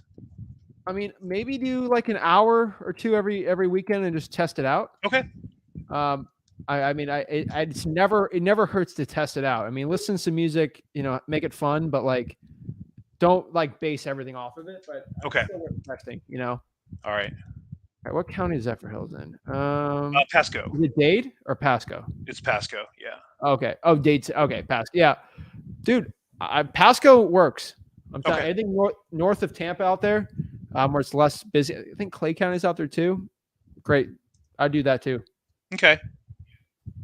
And then the other thing, I've got time and I've got some cash, so my plan was to do 3.5 hours of straight dialing a day. And looking at doing that, I wanted to use the Zach dialer, the badge dialer. How many lines should I be running at a time on that? So I'd probably do 3. Now, Okay. I would test things out before I start investing in dialers and stuff. I've seen so many people fail doing that. Yeah, they get everything, they don't know what to do. So right. Just make sure you have a process set out. But I mean, I kind of ran through Mojo, not really knowing a thing either. So sure. So make sure. I mean, it's ultimately up to you. But what list is it going to be? I don't know. I'm figuring that out. I just did a screen cap of what you had put out there at the beginning of this with probates, government lists, arrest records, driving for dollars. The other thing is, I've got access to what is it? It's Connected Investors, so they've got their list in there that I can pull from at least for this month. So I was looking at pulling some of the uniques on that one, and I don't remember what those were. Crap, I'm sorry. I Yeah, should have wrote those down. you're good. Let me see. I can pull it up really quick here. Yeah, I don't know about them because I know they got sold. So I don't know who's in charge of it, so I can't tell if their data is good or not. Okay. I just knew they've gotten sold recently. So it could work. I don't know. Right. So Okay. but yeah, wherever you get your data from, I'm just saying if you have less than 1,000 per month, I probably wouldn't be going crazy on a triple line dialer. Right. But just test it out, right? Like that's kind of I don't know, the theme of today. Just see what works and see what doesn't, you know? Right. Well, my plan on that was to try to bang out somewhere in the 400 to 500 a day range with that, and you can only do that obviously with a triple line. Yeah. So that was So looking Yeah, at try it. big enough numbers to try it. Okay. You got a cool. free trial to it, so just test it Yeah. out, right? Nice. Yeah. Cool. Okay. Yeah, that works. Yeah, Pasca's gonna do well. I mean, you pull the arrest records. Florida's easy to pull lists from, so Right. I think that works too. If you want, I mean, it seems like you're pretty good, like just talking in general. Like you could try to find some, like I've been telling everyone, in your free time, try to find some young kids that want to drive for dollars for you, and maybe Okay. you will cold call them that list for them, and you split the deal in Phoenix. Because if you get 5 or 6 people driving for dollars 4 time, you could probably squeeze some deals out of there. Nice. And you don't have to waste your like you driving for dollars 2 hours a week's not going to get you too far in Phoenix, but like you got 4 or 5 kids doing like 6 hours a week. Having to do it here in Phoenix and do that. You could probably get Okay. something going, you know. And right. just say, hey, I bought a dialer. I'll do the skip tracing for you. You just got to Nice. pull the list for me, and we'll split it. Okay. You might Just get a 50-50 split on deal. that, or Yeah. oh wow, yeah, that'd be nuts. Yeah. Okay. Okay. 50-50, like it seems like a lot, but remember they're driving. You know, they're Right. doing the hard work, so you're just calling it, right? So Yeah. that's what I'd say. I like that. I always say that to anyone who's just like good at talking. It seems like I can sense just from a conversation you don't seem nervous talking. Like you have some Nah. confidence, so you can just probably ran through a wall. So I don't think you got a problem with that. So I would try to look on Facebook, see if anyone wants to do that. There's Okay. probably some kids that are scared to death to talk. You know, maybe they're introverts and they'll drive for dollars all day. Try to collaborate. I like it. Thanks, Zach. That's awesome. Appreciate it, man. Cool. Test it out. Awesome. All right. Take care. Let me know. Thanks, man. Boom. All right. Hello. Hey, Zach, how's it going? What's up, man? How are you, bro? I am doing great. Thank you. All right, man. How can I help you become a better wholesaler today? So actually, I have a deal that's supposed to be closing Monday, and I just had the seller call me and wanting to back out. I guess she got a high off. I don't know what exactly is going on, but want to know, like, you know, what do you do? Have you had this happen before, and you know what approach to take? Okay. So do you know why the seller's wanting it back out? They mentioned that they have they was speaking with another buyer, and they feel more comfortable with the buyer because they're local, And that's about it. She mentioned that we're at the same price. However, she's willing to back out and just go with the well, here's the problem then. other buyer. Mr. Seller. You signed an agreement with me, and I'm ready to go. I'm sorry. If can we talk? Oh, why don't you feel comfortable with me? Is it the money that we have to buy the property that we can buy it in a month? Is that the issue? Do you need a proof of funds? Our title company already has the title set, like we're ready to go. I'm trying to understand, Mr. Seller, what's the real reason? Because I know it's not that it's comfort of me because I have the money for it. I'm ready to go. The title company's already set. Is there anything else? Is it a higher price? That is because we're a legitimate buyer, you know. Those are the conversations you have to have, man. Because the seller probably how much have you been following up with the seller? Once a week. Once a week. Okay. Has the title company been following up with that seller the other part of the week? Once a week? No, I think they've been No, doing it once every 2 weeks. that's my So I rule, just man. heard, just heard you say that today. So I'm definitely adding that to the, Okay, following. I just recently joined your wholesaling. awesome. What market are you in? So right now I'm currently in North Carolina and Georgia. Okay, where do you live? I live in New York City.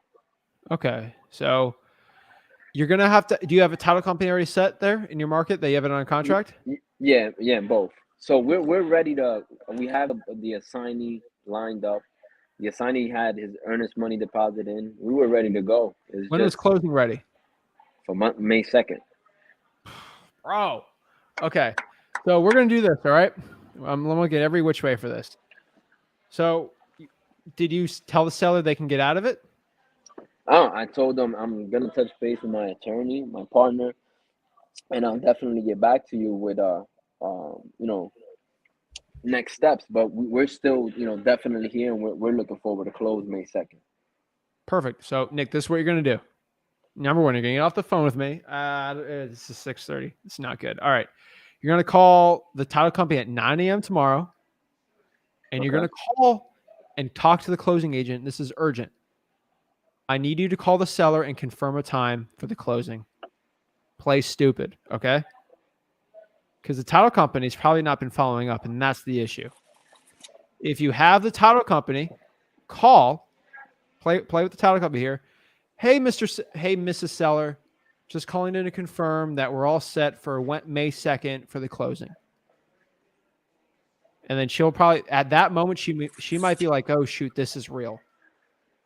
Maybe that hasn't hit her yet. And you got to do that. And then see what she tells the title company, because she's not liking whatever you're saying. Whatever you're spitting, she's not accepting. So you're going to have the title company say it. And the title company, this is the cool part with them, they're a third party. So they know you're not like in their own thing. They're like, well, Mrs. Seller, you did sign an agreement. The buyer has all the cash, which they do. We're ready to go. We're all set. The titles ran. Like, everything's ready. You just can't back out of agreement like this. Got it. Once she gets confirmation the money's already there, everything's like ready, she's like, oh, shoot, I can't get out of this. I'm ready to go. Perfect. Then you call the seller. Sounds good. Appreciate That's that, it. man. I need you to email the title company right now, though. Okay. All this information, and then call again 9 a.m. Got it. I actually, before I got on here, I spoke with the attorneys, and they actually contacted the seller themselves. So Your attorney or yeah, title companies? attorney. Oh, It's snap. attorney state. Yeah. Where, Georgia? Yeah. Okay, so you had your attorney reach out to him? Yep. Okay, is the attorney doing the transaction? Well, yeah. So I had the attorney where I have everything set and rolling. Just give him a call and see if confirming the May 2nd appointment as well for closing. All right, we'll confirm it. Got it. Now, as far as I've done joint venture deals in North Carolina, and I'm looking to take the whole process through disposition. I saw your dispositioning video. As far as choosing a market where you could your profit could be in 10 to 15K and above. What are your suggestions there? What route should I take? Well, stay in Georgia. So is it a title and attorney agency, or is it just an attorney? I believe it's title and title and attorney. Okay, so do they have a closing agent there, or is it just one attorney that's handling everything? I'm not. I have to touch base. Just got to see if there's a point of contact on there. Right. Exactly. Okay. All right. Well, call the attorney and see what they said first and Got it. foremost, and then call the seller. Sounds good. I would stick with Georgia, man. If you're getting deals, dude, stick with it. I mean, I just tapped into that market because I've been doing North Carolina the past year, and I've done like 14 joint venture deals.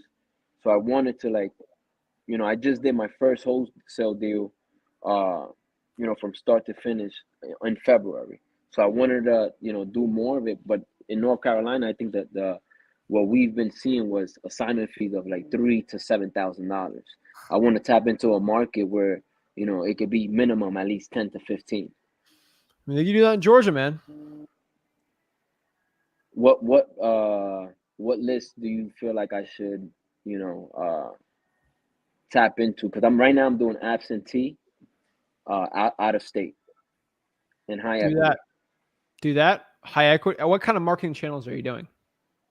Direct to seller with cold calling and SMS. I would probably stick with that. I'd probably add in probates. Okay. And then just start scaling it out, and then government list, stuff like that. Perfect. I think it'll work. Sweet, man. How much is the assignment fee would that be on this one? $10K. 10K? Perfect, man. That's where you want to be at. So save this deal, man. You got this. Talk to the attorney. Thank you, man. All right, keep it up, bro. All right. Take care. Oh, New York City in the house. I like it. All righty. Aaron. Yo, what's up, Zach? How you doing, man? Where are you calling me from, man? I'm actually currently out of the office at the gym right now. Like, does this sound pretty echoey? Yeah, what's your question? Yeah, so basically I'm currently dealing with this situation. So I got a probate property under agreement. And so what's happening is they actually got a letter in the mail because there's liens on the property that the county's going to step in and take the property from them. And so the thing is, I'm going to get them. I told them that I'll reimburse them once we close. Hello? Hello?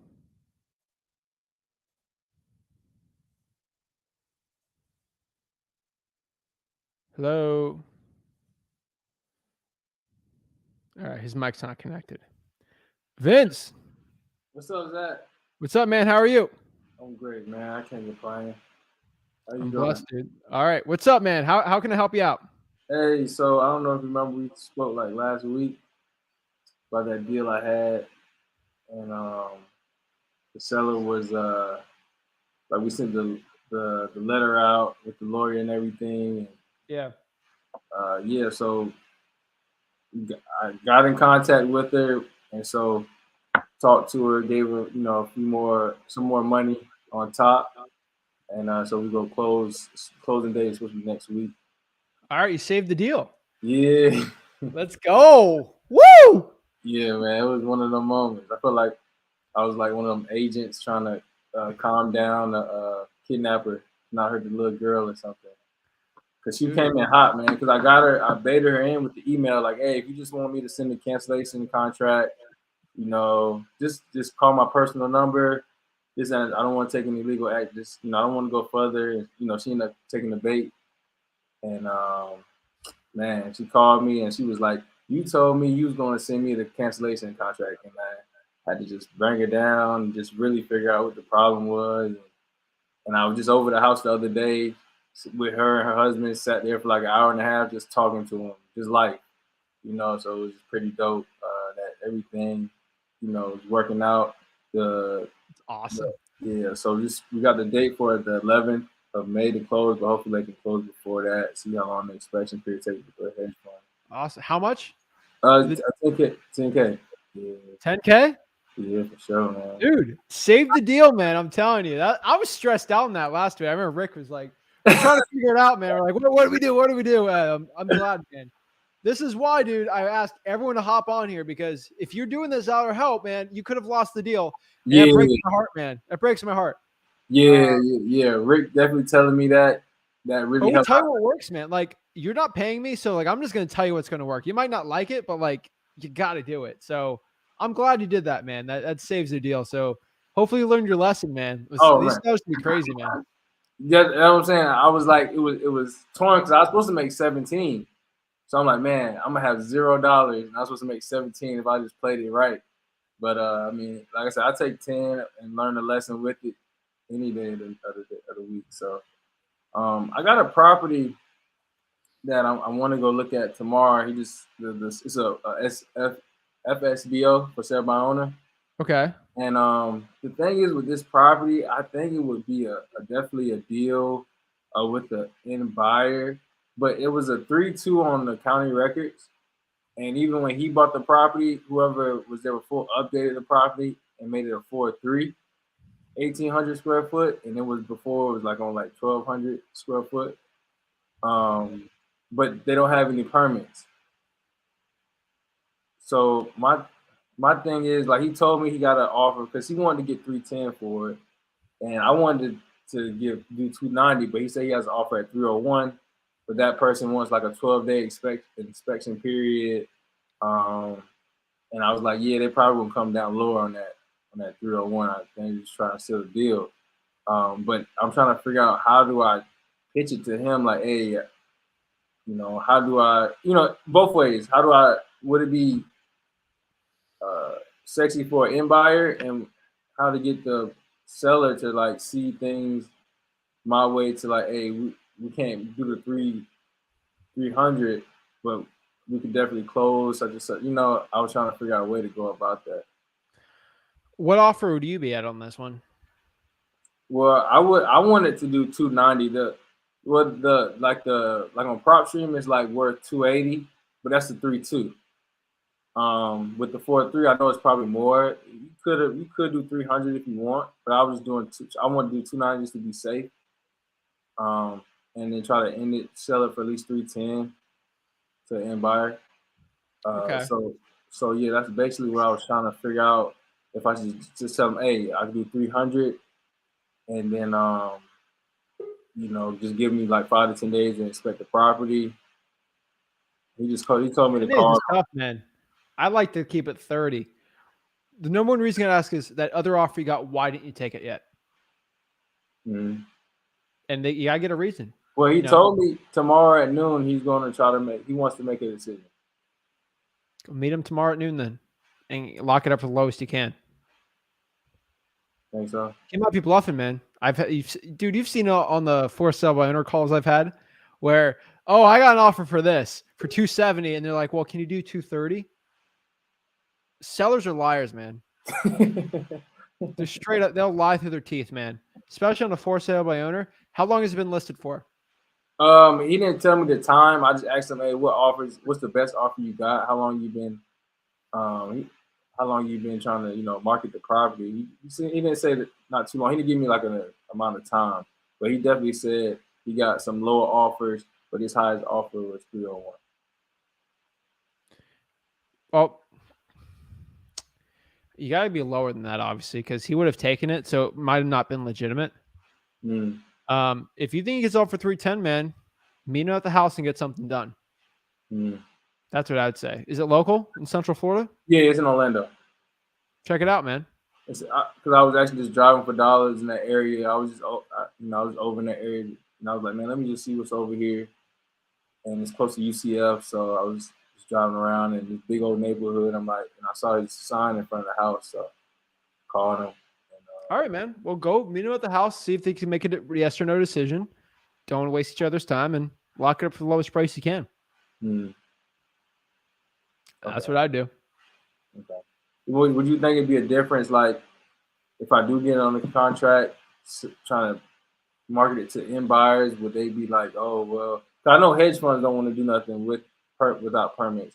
So I'm just talking about like investors in general. Would they be intrigued to like, They would at the right price. That's what I'm saying. So you can kind of do what I do on the for sale by owners and say, hey, I was talking over my partner, Zach. He was closer to like 270 on this when he looked at it, or 265, whatever. See what they say. Just say what they. If he balks at it or says maybe, then you kind of know, like, generally, okay, well, obviously we have to look at it. So how about I go out and look at it and see what we can do? If he's okay at 270, 275, then we know we can probably get 270 on there and then lock it up. Just say you talked with your partner and he was at this, good cop, bad cop, and see how he reacts to it. And then kind of make your decision from there. That's probably how I do it. So just talk to him over the phone first before trying to go over there? Yeah, don't waste your time. Yeah, okay. And maybe he don't have a 301 like you said. Hopefully he don't. So I mean, 301's kind of too high for you to lock it up. So That's what I'm saying. Yeah, because so you can't compete with somebody who's going to overpay on the house, right? You just Right. can't. I don't lose sleep over that at all. And if he was legit, he would have already bought it. right. So All right, man. Well, yeah, I think that's all I had. Let me check on it. I think I had like a couple. Oh yeah, I heard the last talk you and the other guy had with the getting people to drive for you. My thing with that situation is like, do you pay for their gas or nope, 50-50. so is it 50-50? They gotta just go. Yeah. All right. And hold on, let me see. And how long do you because I have I use Call Tools. Call Tools has been really good to me. How long do you Keep it up call then. how long do you call through your list without you saying like, hey man, let me just wash everything out and start fresh, or Once a quarter on a big fat list, once a quarter. yeah, just delete. Because like now it's just like I'm just sitting there not talking to nobody now. Like since I got Our big list is I cold call a high equity. So it's every house with any equity at all on it. So it's a huge list. So I just cycle it every quarter. Cold call the list. Next month I'll SMS that list. You know, it's all a cycle. Different markets. It's a little complicated, but we kind of do it big. Well, the way we do it. so say if I have like my leads, I have like pretty much everything from tired landlords, like you said, high equity, How big? delinquents. I have probably a number, probably like with all my contacts, I want to say it's at least 10,000.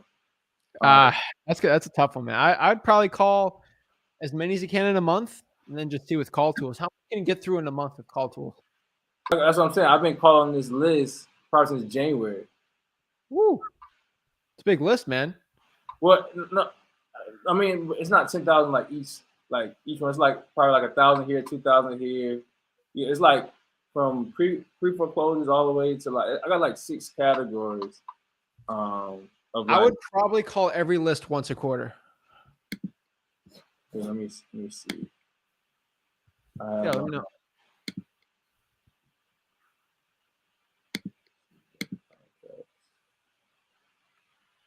Some questions we got in here. Yeah, I have 10,933 contacts. 10,000? Yeah, 10,933. Okay. Call every list once a quarter then. So 2,500, 2,500, just once a quarter. That's the way I do it. And then You should do it on triple line dialer, like if you're calling enough. Say it again. With the triple line dialer, you should get to it enough. Hold on, right quick. I gotta charge my laptop. All right. On to some questions I got here.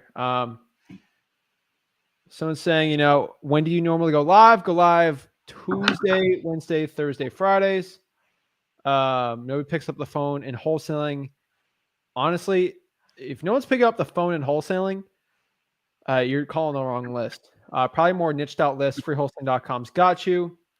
Best way to skip trace is freewholesaling.com. Someone asks here. Someone asked him. They asked some crazy questions on these lives. Did you hear about the person's drama? I am not going to mention that person. I'm not even getting into that one. Everyone knows what I'm talking about, man. I ain't getting into that one. I ain't getting into that drama. Vince, so what's a quarter, bro? One last question. Pertaining to I'm working on my probate list. I'm getting that stuff situated so I can start sending the letters out and cold calling. I've been looking at the PRs, and some of the PRs live in apartments that's like out of the state or like in Miami or something, but they don't have their information. So sometimes some of them I try to shoot people search. Some I try to Facebook, but sometimes I don't find nothing. Facebook message him. Yeah. That's it. Okay. Yeah, so that's pretty much it. So yeah, so I'm just gonna get on that and try to get some probate leads and see how that goes. All right, man. All right. Well, yeah, man. Yeah, thanks so much again, man. Like, I'll let y'all know when everything is done. But yeah, right now everything is set to close on the 11th for that deal. All right. Awesome, man. Keep it All up, right. dude. Yeah, appreciate it. Take care. Keep it up. Thanks. Boom. All right. Next, we got Corey. Zach, What's up, man? Been a busy dude. dude, you have no idea. Well, you actually probably do. It's been crazy, man. That's why I'm actually on here. My question tonight is I want to talk to you about how to, time management, things like that. Cause, I left my 9 to 5 grind a little while back. So I'm wholesaling all the time now. And it's become almost like a 24/7 thing.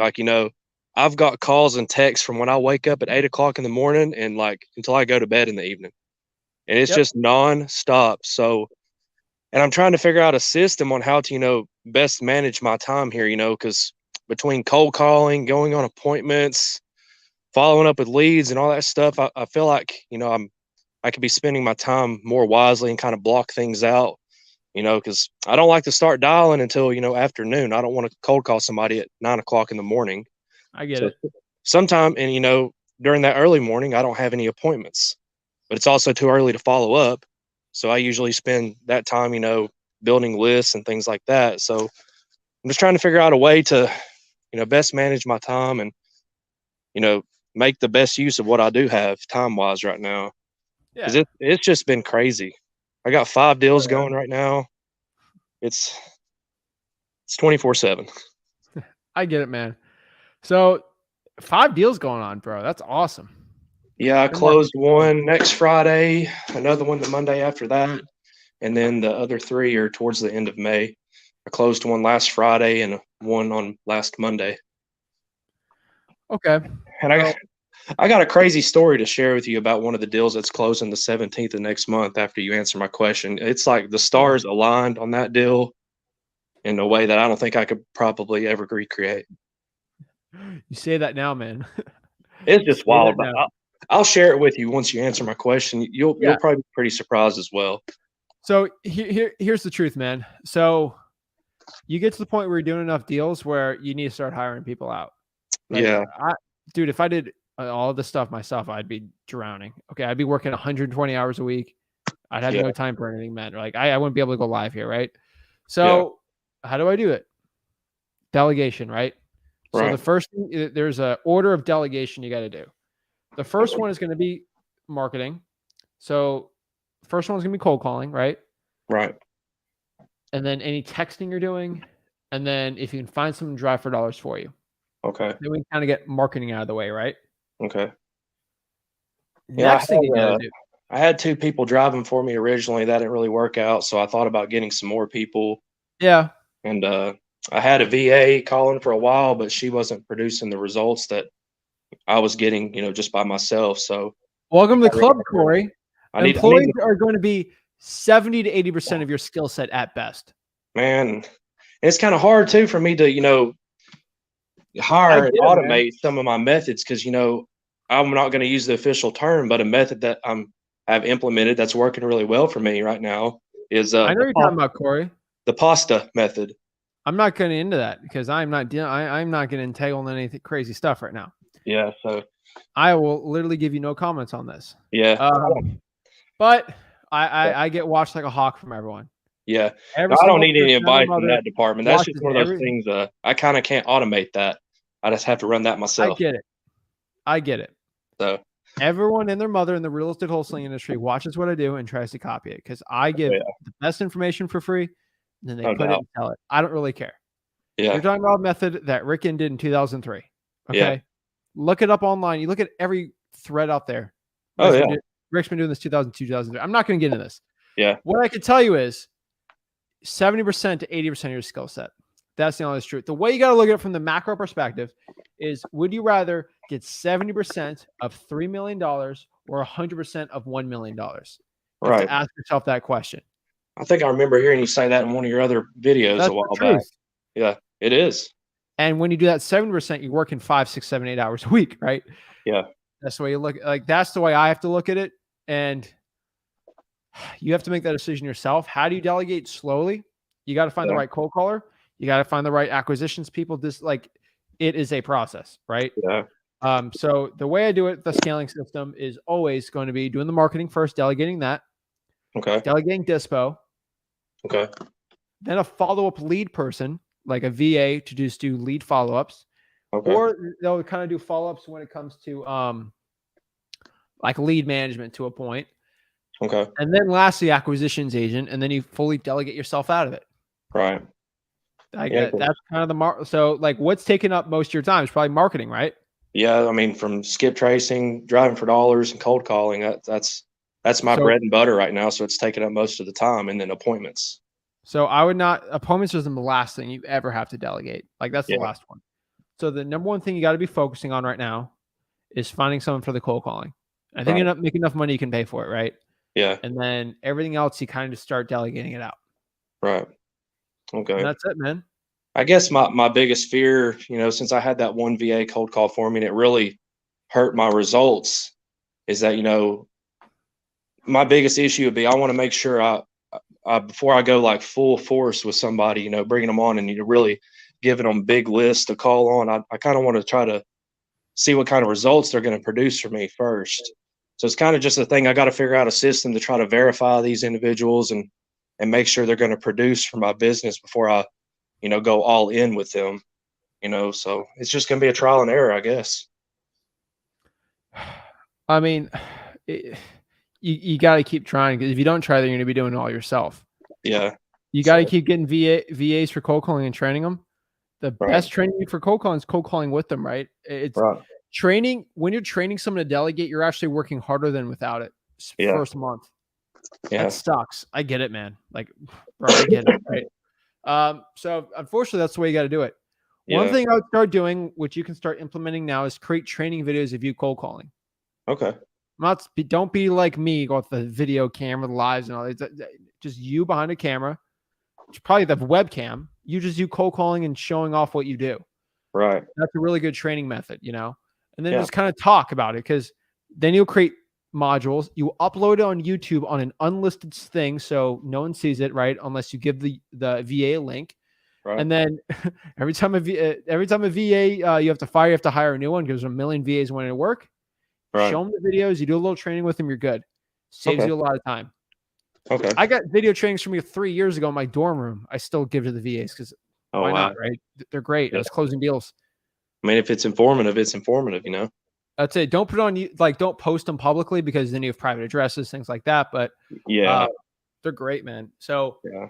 I start implementing that, and just use that as a training module for the cold callers, just to make them better. Okay. The last thing I do, especially when you're like delegating, is you can't blame.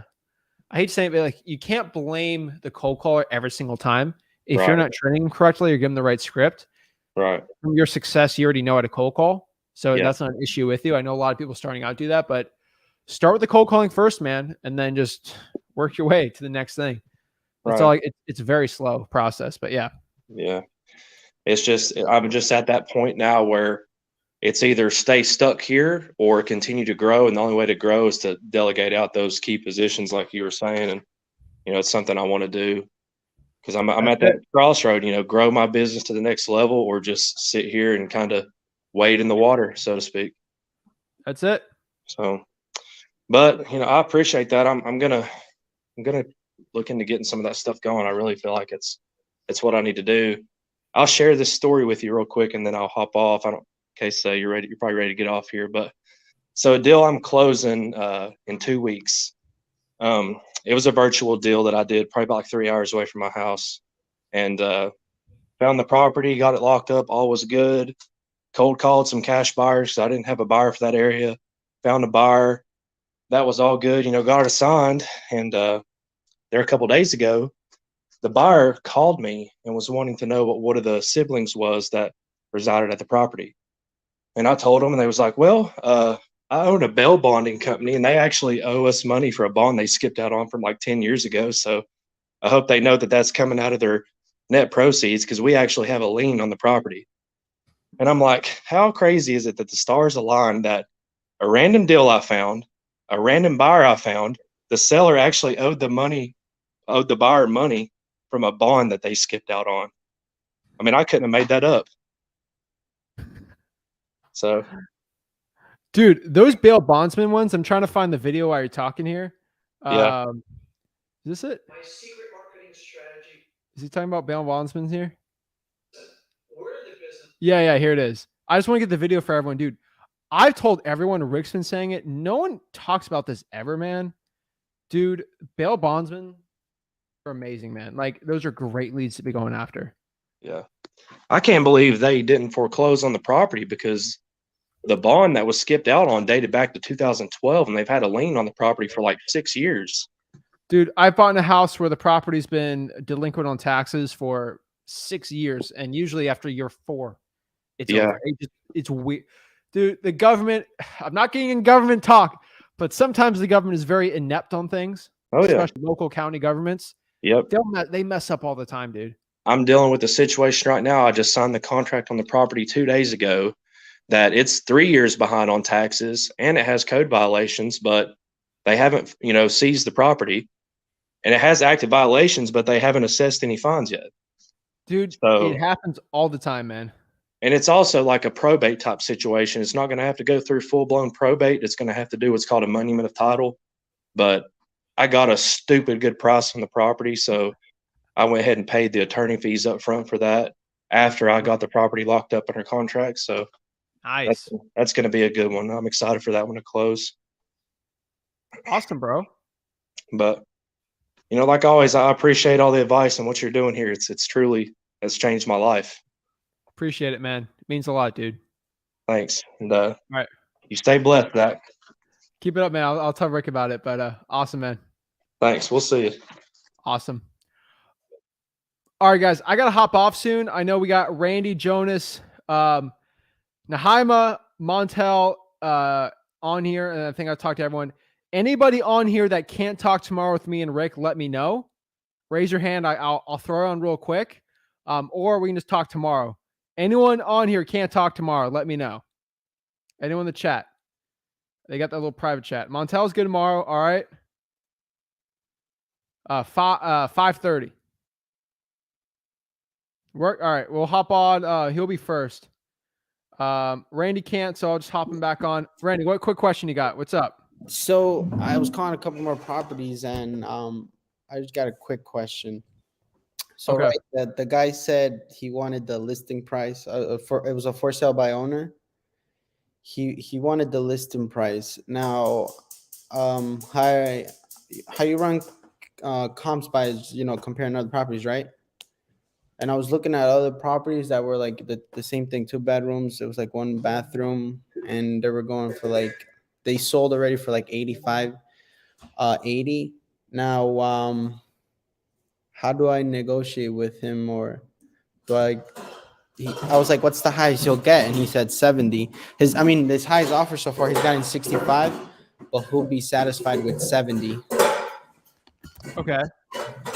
So now I don't know if the property is worth, if it needs work. So, I don't know if it's good conditions, if it's able to wholesale or not. Well, you got to do the comps yourself and figure it out. ARV minus repairs multiply what market? It's Texas. Probably multiply by 83%, dude. That's how you figure it out. And then just if he's anything under that's pure profit. You said 82%? 83. 83%? 83, 85-ish if it's a good market, like a higher ARV market. Okay. And figure it out. If it's under there, then it works. That's where you got to be at. Do you have the cash buyer list for Texas, right? It's on that video that you have? Yep. All right. So I'll do that. Thank you, Zach. Appreciate it. No worries, man. God bless. Thanks. All right, real quick. We'll get Nahaima wants to know we're at 83. 83 comes from basically that's the discount most cash buyers want in our local market. If the ARV is under 120K, you do 70%. Over, it's 83. If you're in a crazy market like Inland Empire, Miami, Broward County, Palm Beach, you're closer to 85%. Phoenix, Arizona. That's where I come up with. So appreciate everyone in the backstage. I guess I'll see you guys 5:30 Eastern time tomorrow. I guess Randy had a quick question, but So Jonas and y'all get first dibs with me and Rick tomorrow. And we'll see you guys. Really appreciate it. Guys, smash that like button, subscribe.